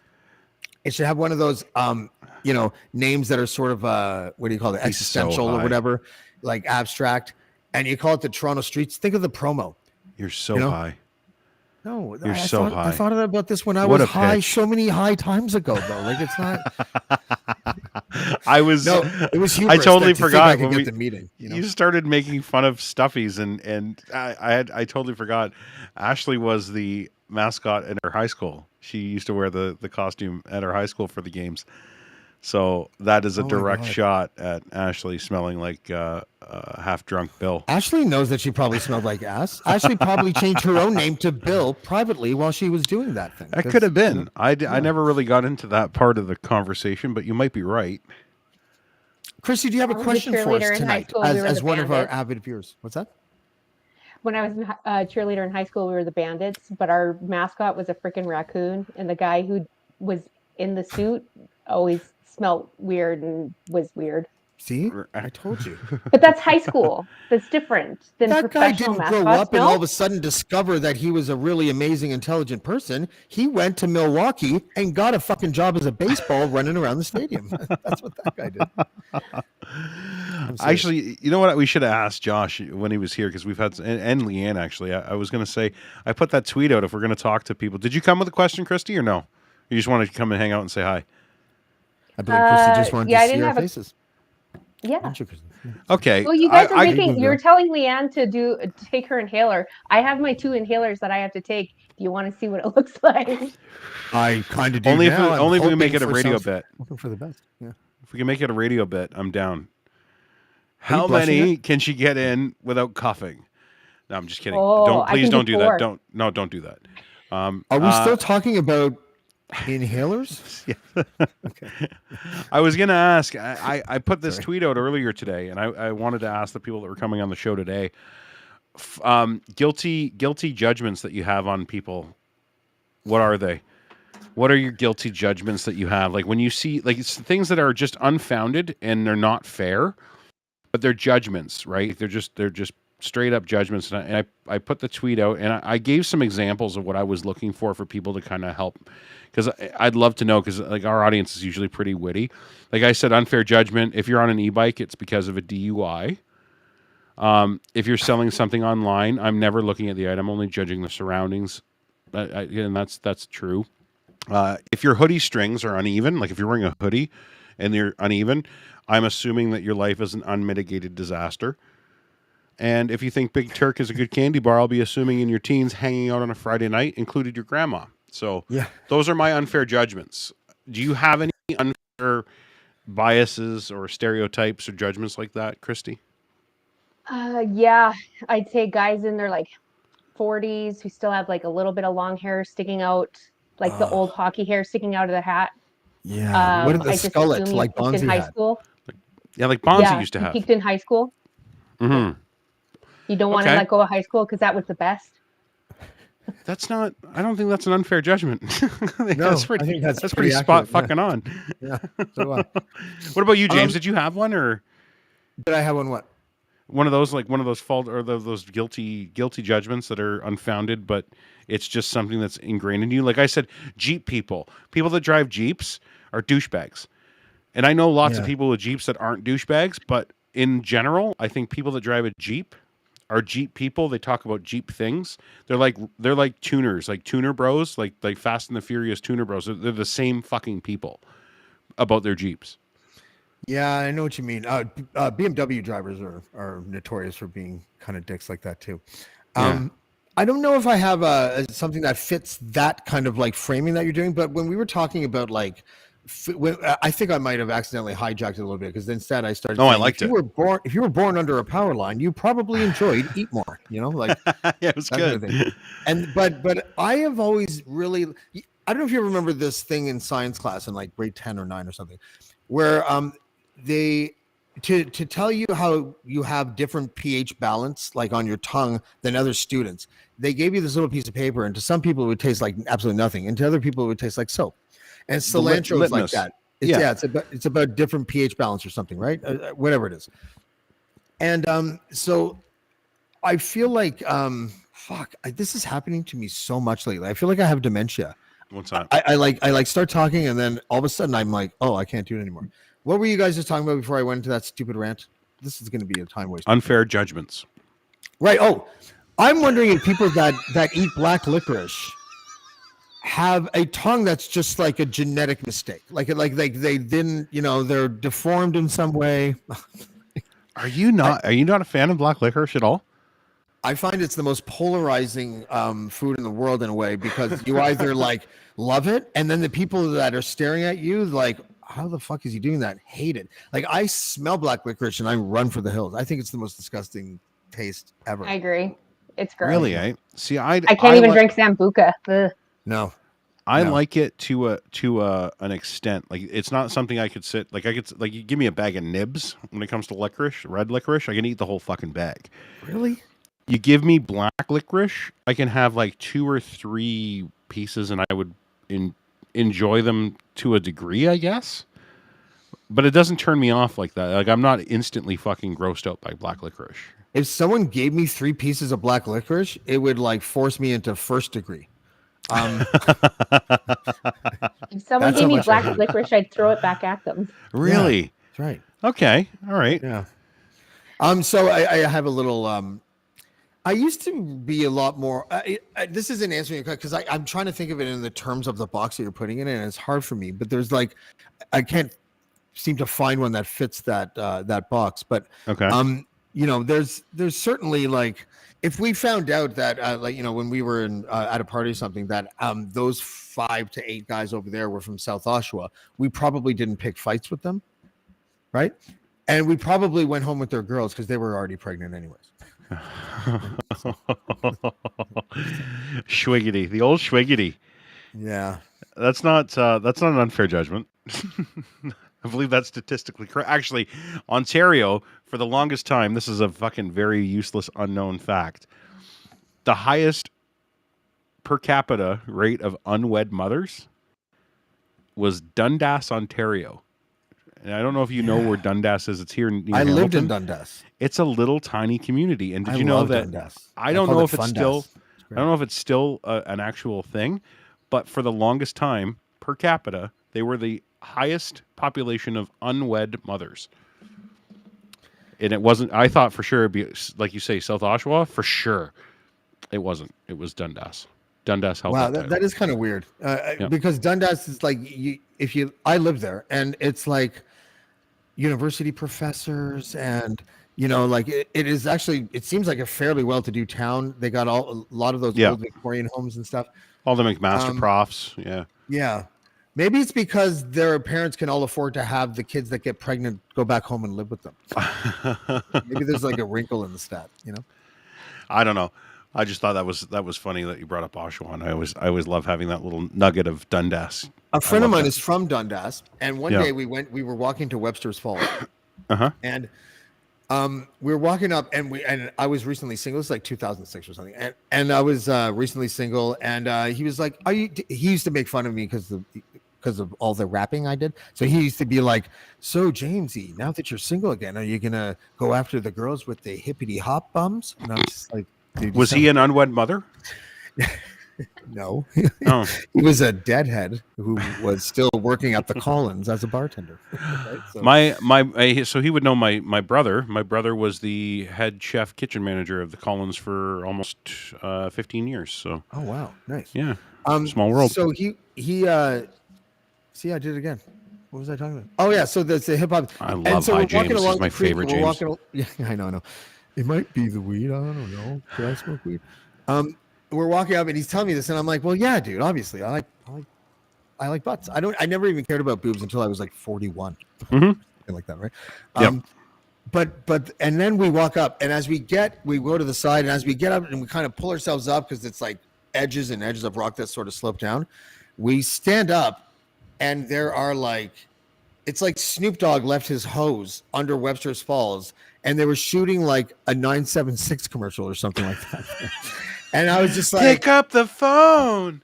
yeah. And so Mike and I just sat down crisscross applesauce, legit, because we didn't want to make too much commotion. And we just sat and we just watched the 976 commercial. And the guy finally turns to us, he's like, fuck, you guys got a good seat? And I'm like, yeah, we do. Yeah, are we okay here? We stay here? He's like, I don't care. Yeah. We did. That actually brings up a good thing. I was watching TV, and we don't watch a whole lot of like network cable or anything like. We have it, but we just never watch it. We always watch something on streaming, Netflix, whatever we happen to watch. We just don't watch a lot. We listen to a lot of podcasts in the house, and we don't do a lot of TV sitting in this home. But when we're eating like a shit dinner at the kitchen table or at the kitchen counter or the island, we'll throw the TV on just for background noise. And I had a network in the States, and I was dying because they still have, and tell me how this business model still exists. Do you remember Quest, the phone chat thing? There's still TV commercials for Quest. Who the fuck is still phoning a telephone party line when the internet like, how old are you? I want to call. I think it's like, you know, every Fox News viewer also has a Quest account. Right? This is what we're going to do next week. Are we doing this every Friday? Yes, I think so. Okay, so next week I'll have the new board set up where we can actually like pipe in phone calls. We're phoning. I want to know what Quest is all about in 2022. I want to know who is phoning this. I want to hear. Maybe it's a cult conference line now. Maybe it's a Quest cult, you know? I need to hear it. I need to know. Like, we're going to do it. The advertisements and stuff that come up, ads for YouTube and whatnot, it does it when you're in the States too. I was just down in Florida a couple weeks ago, and I was watching a video on YouTube, and an ad popped up to call in for this sex line. I'm like, people still do that? Well, this isn't even a sex line, though. It's a chat line. Yeah, it's just chatting. You know, it probably ends up in fucking phone sex if you have like private chats with people that you meet in there. But it's just like going on, like, assume it would. Yeah, but it's like going on the internet and just talking to normal people, or as normal as whatever, that are in a chat room. And then, I thought these things died in the 90s. I really did. Like, I didn't know, and like I had to rewind the TV to make sure that it was the same commercial that I remember. Like, the people that are in that commercial, I guarantee you half of them are dead because they were probably 80 by now, right? I need to. I do that. So gangsta, right? I do that all the time. By the way, if I watch like an old TV show from the 80s and there's a dog, I always tell Ashley that dog's dead now. Did you know that? And she gets so mad. I think like that. Oh my god, I think like that all the time. That dog's so dead. That dog's been dead for years. Yeah. So we're gonna do it next Friday. We're gonna call. I want to know who's on there, what they're doing. Yeah. Well, listen, I always thought it was. I'm totally giving way too much right now, but like, thanks to a girl that I dated in high school, she one day when we were having sex, and she said like the filthiest thing that I had ever heard at that time while we're having sex, and I was like, and to be honest with you, I was just like, well, Jesus, can you warn a guy? Holy fuck. Like I was sort of vanilla, right? Because I was like, it's like broke my intellectual phone sex cherry or something. And I was like, and then, because then ever since then, I'm just like, I really enjoy people speaking filthy words to me, right? Like, it's just like, yeah. But so when I was in college, if I, wouldn't get any, I liked phone sex. I tried to call. How'd that go? Oh, awful. It's just fucking awful. I realized that I can't, like, I just can't purchase anything sexual because then it doesn't feel like that whatever happens is hot or based on sort of chemistry or whatever. Or you're worrying about your value for dollar at that point. No, well, I don't. I think what it is I don't want someone to be like, hey, I'm here to have sexual intercourse with you, so why don't I lay here with my legs open and you can do your thing and then you'll pay me and I'll go. And it's just like, oh my God, hot. Like it's just I've awful, always right? thought that. I've always thought that about the entire and not to knock sex workers, don't get me wrong. Like, hey, job's a job. But I've had the same brain as you. I like when you think about, could you actually pay a stranger to have intercourse with them? And I couldn't. I just couldn't do it. Intercourse here. Get your You know what I intercourse. mean? Well, no, man. and that's how I have to say it, because I can't just say, oh, I couldn't pay to fuck somebody, because like it seems that mechanical, like that transactional, and once it's transactional, it takes everything out for me. It's like a mechanic. The mechanic doesn't work on his own car. Yeah. Yeah, or the mechanical part of that should just be the wrist action. But other than that, like the soul needs to be there. If your soul didn't get sullied a little, yeah, you didn't really do anything. And that's kind of, and like there's no thrill of the game, and that's what it is, right? There's no what's the prize? What's the prize of the hunt? You know what I mean? Like, and that's what it is. We're all courting people. That's what we do, and that's what we're species that court. Like a reward at the end. That's exactly it. And it's very transactional. If you when really you're want to know the truth. And when you're taking the subway to finish the 5K race, did you really finish the race? No, you didn't. And it's the same as paying for sex. So it's like unearned sex. Yeah, you didn't do anything to be here. So why are you here? Plus, you know what? In order to make love, guys, I have to be in love. No, I'm just kidding. I don't have to. Yeah, that's not a thing. That's actually a line that Jason Priestley delivered in 90210 to Emily. I don't remember that. There's a question in the chat. There you go. I've never used one. A flashlight? Never. No, I don't. Not a vibrator. What's the point? I'd be scared of it. I'd be so scared. Scared? I'd be scared. Like I would. It's like frying food in the nude. You're like, is it gonna hurt? This is gonna hurt me. I'm gonna do something wrong, and I'm gonna get seriously injured. What? Because it has power to it. Women have been inserting battery-powered electronics into their vaginas for like decades. Yeah, but we haven't been inserting our members into battery-operated things for decades, have we? This is kind of sometimes. Your partner may seem like she runs on batteries because there's not really much personality there. But that's a totally different story. It's like a Chuck E. Cheese. I get it. I think those batteries are malfunctioning. It's the same with like the glass dildos. That scares the shit out of me. I would never want to stuff glass. I find that anywhere. exciting. If I was a woman, I'd totally partake in the glass dildo, and I'd sit on like something that was vibrating really hard just to get the fear of God in me. Like I can only come if I'm scared. I got a vase. Can we try a vase? No, Darlene, we can't. No, glass scares me. It's hand blown. Girls always had weird things though. Like they probably felt like the guy that the apple guy falling out of the tree, hit him on the head. That guy, Newton. They probably thought they were Isaac Newton when they realized they could prop up their legs against the shower wall and let the drain fall down on them. Because I swear to God, the first girl that showed me that, she kind of was like, check out this Da Vinci shit. Da Vinci shit. She didn't say that, but like that's how she kind of made it appear. Oh yeah, you think that's fucking whatever? I don't know. But then she did it, and at first I was like, first of all, the commitment to be in this position means I totally picked the right girl to date for a while. No kidding. Really determined.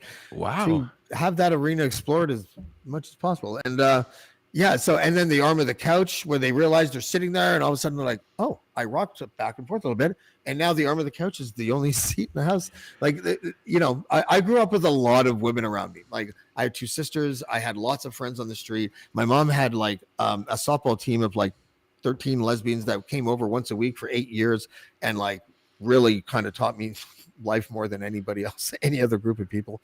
But yeah. Oh wow. Mrs. Robinson. What's that? Is this a Mrs. Robinson moment here we're gonna hear about? No. I did it again. As soon as I stopped myself from talking to add an aside, I forget whatever it was that I was talking about. I like really throwing you off. I know. That's why I said glass dildos. I knew it would send you on a tangent. Yeah, I'll talk forever now. Why is James so energetic all of a sudden? We're 2 hours in almost, and he's like all excited. That's like a new show. Yeah. I've always said that I think that's the trade-off. That was the genetic, biological trade-off between men and women. We have the ability to easily pee outdoors, and they have the ability to just sit on their foot the right way and right? have a good time, and that's just not fair. I think we kind of evened out on that one. I mean, I can still pee outside. It's just It's I can't easier just for us. open my It's pants and easier do it. for us. Yeah, it's easier for us to do it. But I can't sit. I can't sit in a Tim Hortons on my foot, looking like I'm reading the Toronto Sun, and get myself into a stage 4 climactic orgasm, like some women can. Would you try to hide it, or would you just like moan? Who, me? Like, Yeah. personally? Oh, I'd be in. They'd be phoning somebody to come help. Something's wrong with that man. Did you know there are people that don't make any sounds at all when they have an orgasm? I couldn't deal with that. Could you? What would you find off-putting about that? You need feedback. You need feedback on the job you're doing. I think so too. Yeah, I you think do so, need too. feedback. Plus, you could easily hide faking it if you never make a noise, right? Yeah. We have to trust I you. was That just you're gonna like, say what Ashley just commented. I'll have what Ryan's having. he's having you. Sure, that's what You're my wife. Stop it. You're not even supposed to be here. Go away. Quiet. Oh, I'm not quiet. I'm not quiet. My friend once, because sometimes I don't have a like when I was in my 20s and 30s, I didn't really have like much of a like, can they hear me in the next room? I never had that thought. like you know what I mean? I'm at my buddy Craig's house in Bloor West, and he went to bed, and the girl and James I jammed his own socks in his mouth. No, yeah, for once. But I didn't leave any cuts. Anyways, so the girl is there and we're hanging out, and then she leaves like later on, and then Craig in the morning is like, James, can we have a talk? And I'm like, yeah, sure. He's like, do you always make so much noises when you have sex? And I'm like, what do you mean? He's like, dude, for 45 minutes straight, all I heard was, yeah. Oh, yeah. And I was just like, I thought encouraging her was make her feel comfortable. But the truth was, I didn't know I was doing it. I honestly, I had no idea of it all. Now I'm very cognizant of it, or at least I try to be. And I don't want to have the ugly orgasm face, but I'm pretty sure I do. So I usually fake the face, but I fake the face. How I won't do you fake do the orgasm, that? but the face will be fake. I do. Why fake the face? I don't like, because I don't like whatever I do, which is probably sound like or something. I don't know what I do. There's a James. Everybody's got that. Oh. But now I do like this. James looks like he's in Madame Tussauds wax museum when he has an orgasm. I'm just like this now. Yeah, that's hot. That's hot. Yeah. For anybody that's just listening to the audio, James just showed us his new O face. Yeah, and it looked like he has either Stanlow. No, not you. Oh. What is it? Is it how is it? James, what's it like? Yeah, what's it like for women, Christy?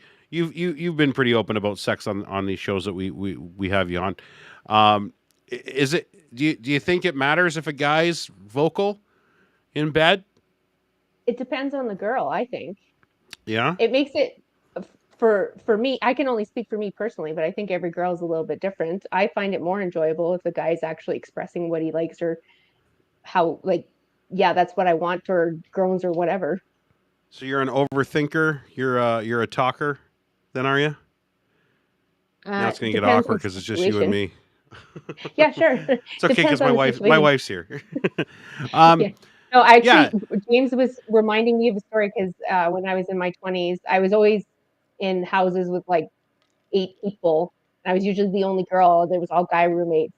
Some of the stuff you heard from other bedrooms was hilarious. We had one guy was dating another guy in the house's sister. Yeah. And they were having sex. We were having a party. Oh. And the one guy got so upset he got a bucket of ice and went down into the bedroom and threw ice on them. Are you serious? Yeah. That would be awkward if your sibling is there and they were friends, like the room, like the guy that was the roommates were sleeping with. And oh my god, roommate's sister. Yeah. Oh wow, yeah, that would be awkward. I don't. Then I guess quiet sex would be acceptable. How many roommates did you say? 8? How did At you one house where there was 8 of us, yeah. Jesus Christ. That sounds It was horrible. fun. It was fun. Well, yeah. I guess when you're young, it's not a bad thing. I think about it now. I think about the things that I would have been okay with 10, 15 years ago, and I just can't. I can't imagine them now. I think it was about 24, 25, and before I moved into that house, it was all guys. I was the only girl. And before I moved into that house, I was always the mom at the Yeah. parties. I always took care of everybody, never got drunk. And then I moved into this house full of guys that took care of me. So then I would get fall down drunk. It was so much fun. Oh, that's all right. As long as you trust the people that you're around, then that is a fine place to be, is fall down drunk. Yeah. I can't do fall down anymore. I tried when I was in Alberta. I tried to keep up. You tried it was a great effort. It's a different gear out there, Christy. Oh my God. And I've got Army Chris coming here in January. He's staying with us. And I think he's bringing Jimmy. And I don't know how I'm supposed to live up to that standard when they're here. Like, we've got some pretty good pubs and pretty good bars, but I don't know if I'm going to be able to put it back in that gear that I was in when I was there on Labor Day. No, not for the two of them. I don't think. I finally went to Monster Pro Wrestling. Did you? I loved it. I fucking hate wrestling, and I went to that, and I went in thinking all I'm going to do is make fun of it. And I did do a lot of making fun. There's so much footage that I haven't even released yet of the shit we did outside of that place. I cannot wait How to show know you guys when your podcast has gone too long? Sorry, go on. Yeah. No. Oh, what do we have here? Can't wait to show you guys. Life's here. See, now I'm in trouble. Yeah. Am I in trouble? Go ahead, Ashley. Disparage You're good. away. You're good. I was just coming to say hi. Okay. Can you just pretend to get him in trouble? Nice What would try. that sound nice like? try, James. Good What would try. that sound like if you were like, Sleeping Brian? Oh, I like how people. I like how people always try to threaten that you're sleeping on the couch. You guys realize to married men that's like camping. Like, we have a good time. Like, Yeah. sure, I'll You sleep mean on the couch. I get to whatever. masturbate tonight without worrying you might wake up? That's up to me. Watch whatever I Something want to funny. do on TV and get as drunk as possible and don't even know. And yeah, but yeah, we went in with that mindset of it was going to be really silly and then we actually got into it. The crowd was special, and we just got along with them in the specialness of the crowd, and we had a fucking blast. I had to actually pick Jimmy up and put him in the Uber after, which was really funny because they sent something that Does was it too come high. with like a handle so that it's just easier? Like, does it? It's just like anybody else, man. You got belt loops and Fruit Loops. Get in there. Good. Yeah, so we had a great JP time. looks like he'd be fun to hang out with. I wonder. Yeah, they're coming. I wonder what it'd be like to hang out with Lachlan now that Lachlan and I are very arm's length acquaintances and colleagues. It's very similar to what you get on the podcast. Just so you know, It is. Lachlan is a that's good. robot. Yeah, He's being himself. And then Yeah. he'll I throw don't mean weird that really. situations at you. Like, he'll just can throw take you that. into the middle of conversation or throw Yeah. you or just make you do something all of a sudden out of nowhere. I like that. he's very good at it. Yeah, no, he's He literally handed a microphone to me and said, "Get on the air." Okay. Okay. Hi. Yeah, it was fun. Yeah, we had a good time. Ashley, right. do me a favor. Take over for me. I'm going to make a drink. Oh, okay. Yeah. All right, there you go. There's another Lindley. Yeah, that's gonna be great. Ashley. Ashley. Yes. Why are you doing that thing again where you don't show your face? Because I'm very tired and I have the feather. You not see my face. Okay. All right. Yeah. You can make it seem It's, like if I say that I disagree that this is the patriarchy talking. Is that what we're doing? I'm just kidding. I'm the patriarch of this show. I really am. But yes. as the patriarch, you have a pass. You don't have to show your face. That's fine. Thank you. It's definitely not my week. Yeah, you're sick too. Yeah. I get it. Yeah. Everything. I don't know why It's just Ryan's kinda going to flying pour a around. drink. I was literally about to wrap. Ryan's like, I'm going to go get a drink, put on the barbecue, let's do this podcasting for now. 2 hours. He doesn't stop. Well, Ryan making a drink takes like 17 seconds. You just start introing that, and he should be back by the. I was gonna play the track and then leave. That's kind of what I was gonna do. Well, that's fair. Is it something? So I don't want to like. Heard? I don't. I recorded it today, so no. No, excellent. No, it's not. Here, you know what? I'm just gonna press play. Ryan's already heard it. Doesn't matter. And after that is over, we'll come back and we'll talk. I've never done a podcast this long before. I don't know if it's like bad podcasting etiquette to just play a track like this and then come back and whatever. But I'm gonna do that because I can, and you'll tell me if you think it's shit. Nice. Should I leave it as a screen like this? Yeah. Sure. Okay. Well, I'll just shut the fuck up. Oh, wait. I fucked it up. Do you want us to talk you in? No, I'm gonna go smoke a joint. You want me to hit the post for you? I don't know. Coming in at number 5. From the gallery, reality rhymes and figure like calories and other cheese calories like Mallory. Fatalities insinuated, elevated, celebrated, then rejuvenated. I'm a later, now you just don't get it faded by the new lock. Cruise shots paralyzed like Tupac. What you got on the vocabulary caper? Make them all second naked hooker sitting on a newspaper. Innovative shaper, architecture, feeling styles dastardly. Escape to battle after me, my life to be insatiable. You're not capable to break a breakable tenacity. The rhymes are unmakeable. Taking a full flock of MCs to come and pester me. I'll leave them shaking like epilepsy. Cause when you step sheep, it's a really bad idea. Lose on the lemon, little Italy, literally a little league legend at 11. Allegedly, I'm a lose on the lemon, little Italy, literally. He really did this. He left us to listen to him. Just walked away. Fucking amazing. I get it. My pleasure, they don't believe me. I'm fucking a guinea canuck, fucking but something too, but who knew? Rocking colors like Zulu clothes, man. I got more foes than Islam in the land of the patriot act and H-bomb. I'm stating the fact, the empire soon gone. Saw the future, same things repeating. Game keeps receding. Fame leaves you bleeding. These lanes will keep you breeding for a shot to get. Limousines and cameras up in your stuck clip. Fuck this, I'd rather rhyme. Surprise your pride, find a way to buy more people to the dark side. Sick and dirty, 16 plus 30 bald head, a full sense of. And your girlie, never say a word, go ahead, peep the time and peep my bloodshot eyes. Lose on the lemon, little Italy, literally a little league legend at 11. Allegedly, I'm a lose on the lemon, little Italy, literally. I'll just stack the deck so that when he comes back, we all judge him. It'll be great.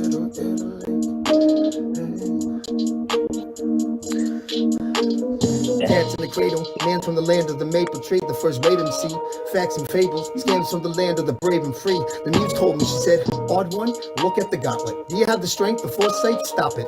Live your life in the past like a movie, all black and white, yeah, far out and groovy, but look right through me, read the tea leaves, perceive the rhyme scheme, roll sleeves, what cheese. Been broke by trust from my pops, I bust not to Glock, yeah man, been dropped, so what? Reality and see more fatalities and even way myths and riffs and normality. All balance, failures, talents, serendipity, space, time, and degree. Jump off the beat, land in a sample, ramble on about how I just can't handle remnants from before the calm was restored. The calm knows no storm, the storm alone. That part of me's the oddity, anomaly, who bottom feeds us life for all the homilies, probably Halloween soul, following the fold, swallowing all the fools go for life.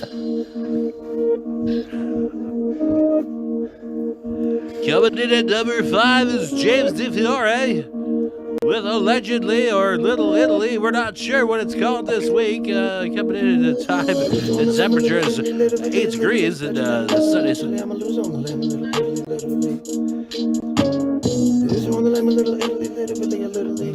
understand. I do the same thing to watch videos of me dancing or videos of me singing. I walk away too. I can't listen or watch. And you shut it off. Why did you shut it off? I think it was over because I just put on like a really long video and put the whole audio on top of a longer video. Holy Christ. Yeah, so it's over. I was surprised. Josh is back. Josh came back to listen to your tune. Oh, great. Hey, thanks, Josh. Josh. Hey, Josh. Fantastic. Thanks, man. Fantastic.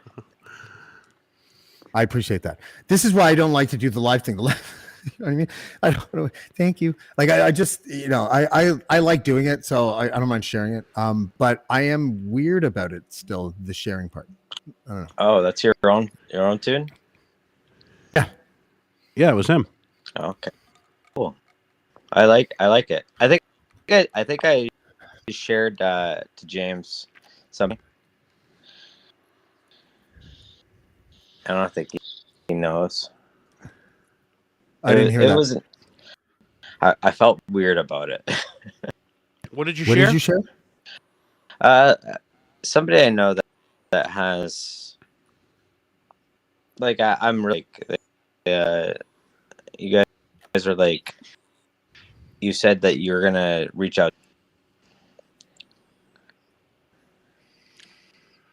Maddie. I don't know what you said because your audio keeps on breaking in up. Sorry. I said That's okay.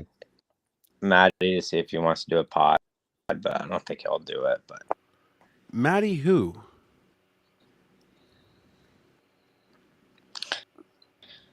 yeah, You're doing great, Josh, just so you know.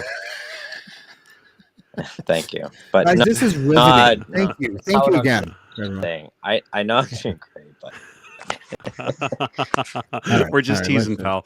It's okay. The audio. It wasn't him. It was the audio. I know. It's the. It is. His audio is kind of messed. So when you guys let all these guests talk for 45 minutes when their audio does that, I'm at home going, "What? Why it drives are me they doing crazy. this? I don't let Why them. aren't they just saying sorry?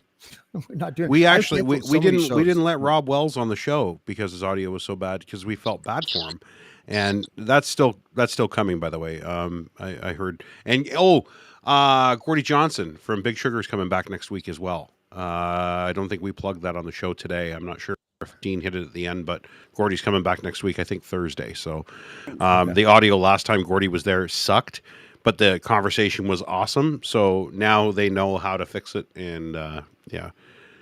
Hopefully that doesn't happen anymore. But you're right. I can't deal with it. I can't stand it. I feel horrible for the guest. I feel terrible for the audience. And then sitting there watching a flood of comments coming in like his audio sucks. His audio, and then they blame me or they blame Remember that whoever. time where like everyone was calling and like texting and commenting? Yeah. And you were like, you get into the chat in caps. We know about the audio. And you're all in caps. And I was like, Ryan, your audio seems a bit high right now. Yes, right. Why are you so loud, Ryan, in the chat? And did you guys know you Ryan, can't hear did that you other ever part? nail down a date with Auntie Shirley? No, not yet, actually. There's some other, and this is, I'm going to do it again. I promise I'm not doing it to be a dickhead. There's some things going on in the background that we can't talk about yet. And that idea that Auntie Shirley McQueen, do you remember Shirley McQueen, James from Q? I do. I remember the name more than anything. Shirley McQueen's now at Cruise in Edmonton, and I was hanging out with Shirley at that party I was talking about, and we've got a roundtable discussion podcast idea coming up, but I think that's going to come probably in the new year. But yeah, Christy, it's definitely still on the table, and Shirley's all for it. I love her. She's like one of my favorite people. Auntie Shirley is such a great name for her. It's so good. And the stories, Shirley. I don't know about anyone else, but the stories that lady has about radio in Toronto back in like the 80s and 90s will blow your fucking mind. It's so funny. I don't even want to, like, she gave me one when we were talking about the premise of the show, and she gave me one story that I might even tell it. It's just a matter of like a production meeting with a bunch of, you gotta remember, back in the 80s and 90s, radio was where it was at. Like morning radio, like you look in Toronto, they had Jesse Dillon and Gene Velitis, and they literally had Blue Jays Way was renamed Jesse and Gene Way or whatever. Like they had a street named after him. Like radio thank was God for alliteration. Massive, right? It was massive. Yeah. And so you get these heavy hitters all sitting around a board table before Bell and Rogers and all these shitheads took over radio and just watered it down to what it is today. And like, these were just icons, and they're coming up with ideas and programming. And there's cocaine everywhere in radio in the 70s and 80s. Like when you watch WKRP and you see them spinning those records, the thing that they were missing was the record manager or the label manager showing up to the DJ with the record and like a little bag of Coke to play the record. And did you ever watch vinyl? Oh yeah, and that's dope. Those were real things, right? Yeah. So Auntie Shirley lived those days in radio in Toronto, and she's got so many cool stories. That she won't name names, but she'll tell what happened in the room, and it's I can't wait. I can't wait for her to share those on the network. It's going to be so much fun. insensitive question. See, I filter myself. You're getting better at that. I am getting better at that. Is my wife still alive? She wasn't feeling so hot earlier. Are you still okay, honey? Just cough my brains out. Just trying to sounds so you do your cute. podcast and get You can drunk, hear honey. it. It's fine. Yeah, That's why I'm that's good. downstairs. I was sick this week too, but I didn't have it nearly as bad as she did. She was absolutely TKO. Yeah. Guys, I think I'm probably going to want to go. But I like doing it this long. I think I am going to do this every Friday. Why not? Right? Like this is. Why not? I like it because it's casual. Well, Like you know I what we said, can I do, interview a lot because of these are stressful guests. these are very on the fly, and I had some ideas after 6 o'clock when you texted me and said you want to do a podcast. If we actually like put some structure into this for next week, I think we could actually. It might ruin the magic. Well, Especially the magic that Josh brings. You know, I'm- like I'm saying if we have at least a bit of a scaffold, Some we might pre-picked have topics. something there. Uh-huh. Yeah, a scaffold, eh? a scaffold, but not wrapped in anything yet. And we will do the wrapping while we were on the air. Not I don't like wrapping, heights. but wrapping. I don't like heights. Okay.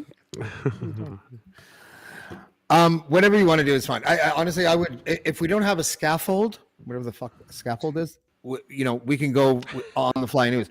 This is therapy for me. This is like not talking about dramatic things and corruption and bad religions. And, I only feel like this when I interview rappers and the odd musician. Like when Lee Aaron told me I could become her official ass kisser, I was like, this is the interview I want to do for the people. I want Lee Aaron to I want a 60-year-old rock star. I want people to looking at a watch me. picture when she was 23 to tell me that she wants me to kiss her bum. And I'm just like, yeah, I'll fucking do it. I might close my eyes and picture Marie Hanine, but still. Never change. It's Never who I am. change, James. Yeah, I always ruin it at the end, don't I? Throw But us thank you, out. guys. Yeah, thank you. Well, actually, if you want, I can just go and you can stay and just roll out the show. No, we're not doing that. This is your show. We should maybe design an actual podcast that's not on your brand to do this, but we'll talk about Why that would you this week. say that on air? We'll talk about that This this whole week. thing is a really bad idea. See you next week, everybody. No, this isn't a bad idea. I think this is a great idea. I just think No, I know a what more formatted idea. I know what you're up to. I know what you're up to with Blackballed, and if you want to keep it here, that's up to you. But I'm totally open to making it a different. Do you mean like start a whole new brand? Just for the Friday show, the once a week, doing what we're doing. Mm-hmm. We could do it as an offshoot, or we can keep it on your show. I don't care. I think we should keep it on. You know why? Because I'm already doing a show called The Fix with David Wallace. I don't know how many that's shows true, that's I going to guess. be a week. And then to do a whole other brand, it's just like, I mean, it wouldn't be that big of a deal, but I think I want to keep Blackballed expanding as far as what Okay. All right. As the long as you're niche okay is. with it, that's all. Yeah. That's all. That's the only thing I was concerned about. Now my niche is I want human Very cool. beings to talk with me on the show. So that's the genre. I like it. I do like this. I like having other people just kind of pop in and out, and you I'm not don't know sold where it's on going to that part go. Yet. We'll warm you up to it. It's the testing of the audio because Restream is just like that. Like you can't use Safari. If anyone ever wants to click the link and come ask a question or just talk or whatever, if you have Safari, don't even bother. It's just You got to use Chrome. Don't Yeah. use a tablet. Try not to use a phone. Some are okay, but some aren't. And then you're fine. If you use a laptop of any kind with Chrome, you're good. But Yeah, or even if you have Chrome on your iPhone, it does work. It's fine. Just it's hard to see. That's all. But yeah, no, you're right. Like when it comes to the Restream guests, that's why I'm thinking. Hopefully by next week, if we have things set up properly, we might even be able to take like phone calls. And if people don't want to come on a camera or do it the way that the this future's is, now. we can talk on the phone. You can call in like a call-in show. It'll be fun. I want people that hate me to call in sometimes, though. It's all like love and everything. Fuck that. Yeah, no, I like that too. I do. I don't mind dealing with that because that just gives us a chance to be funny. So I like being funny. Yeah. And Plus, I never get. It'll be great. Get James mad. You know, like because the whole thing about Blackballed that people tell me is that you never get mad at the guests that are clearly Nazis, and I'm just like, But this is the part where he admonishes admonishes his guests or his audience again. Everybody, hang on. I'm just saying. Tries to So teach you want them me to call how to be an in? audience. What's that? You want me to Ashley? call in pissed off next week? Is that what you're saying? Well, yeah, we can do that bit, but I really like. Do you want me to piss you off and then it can be authentic? I'll figure it out. Shouldn't take me long. It Says you already haven't. Yes, maybe I have. I don't know. Ashley's good because she doesn't tell me. She doesn't make me feel like I've done anything wrong. I know. She bottles that shit up and fucking jams it right down. It's great. I'm the one that tells you you're an asshole. Well, I am not I'm an asshole in recovery. There is a difference, you fuck. All right? There's a big difference. It really is true. Okay, guys. Christy, thank you. Mrs. Lindley, thank you. I appreciate it. Josh, I'm just kidding. I'm just busting your balls. It's not your fault. Your audio sucks. That's all. Also, your sentences that should have lasted 2 seconds lasted 18, and that's fine. You know, that was suspenseful. I like the suspense. Did you see my face at one point? I was like, like he was stuck in traffic. Yeah, because I hate choppy audio. Like it was the DVP of calls. I want to get to the point where if someone has choppy audio, I'll give them one chance, and then the next time it happens, I'm just gonna be like, yeah, I'm not gonna deal with that. Like, there's no way. It felt good just throwing them out. Yeah. Hey, my name is Corey. Yeah, I don't like your name. Out next. Corey's on the line. I hate your name, Corey. Goodbye. Next. Yeah, you're 40. You're between the ages of 41 and 45, aren't you, Corey? Yeah. Your mom liked new kids. Yeah. Oh the only new kid she didn't like was you, Corey. Goodbye. The only new kid I liked ended up being gay. So he couldn't have married me. Womp, womp, womp, womp. You can if you don't care about the institution of marriage. I mean, I've never been married, so I guess no. If I was a gay man, I would totally do that. Like, I would marry a straight woman and just live together and then have Like a separate lives beard? and come back to your best friend kind of thing. Oh, no, I was one of my beard. friends in high school. I was his beard for many things, including That grad. is a very weird nickname. It really is. It makes me think of totally different things. Me too. I know where you're going with this. And Oh, you're old-fashioned, are you? Like, glad we were on the same page. Yeah. Well, I don't know what to do. I can't top that. Okay. All right. You gotta end this. Yeah. Okay. Mrs. Lindley, goodbye. Thank you for coming. Thank you for having me. You're welcome. Bye, honey. Christy, thank you very much for coming. I appreciate it. It was great to see you, Christy. Yeah, thanks for having a drink with me, Ryan. Oh, thanks for coming by. Are you kidding? I'll drink with you any Friday night. I want to drink with you too. Red Bull. Yes. Do you want me to ship you out my new favorite whiskey with Army Chris? Just send or just send me the name and I will see if is it local or do we have it here? No, it's local. Oh, well, let me know. I'll shoot you some money. You send me a bottle. Is it made with the finest fig roots, like the moonshine? No, but it is Is there made a with juniper? the finest Alberta wheat. Wheat. Yeah. The subsidized shit from Saskatchewan. Is there any Tabor corn in it? No. Corn liquor. I got a story about corn liquor next week. We'll talk about it. I'll write it down so that I don't forget. Can't wait. Don't tell Jimmy you're drinking Tabor corn liquor because that Oh, I would be a will. waste of Tabor corn in his eyes. Jimmy hates the Tabor corn and he don't care.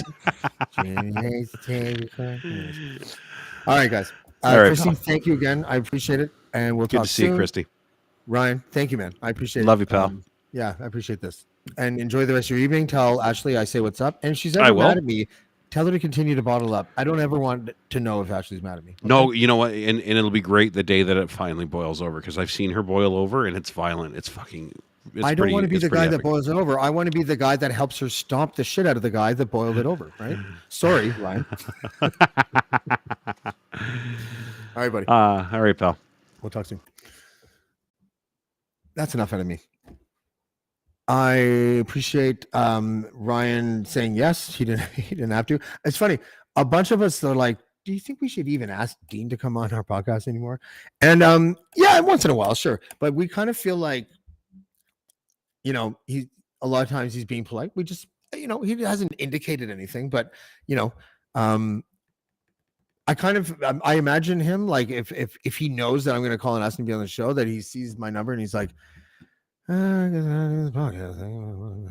But he puts his best foot forward, so that's always great. But it's nice to see other people that watch the show or people that I work with at the network here, because I need it. Like I said, I need this show once a week to decompress. So that's what I'm going to do. And we will see you next time on Blackballed. Blackballed. Blackballed. Blackballed.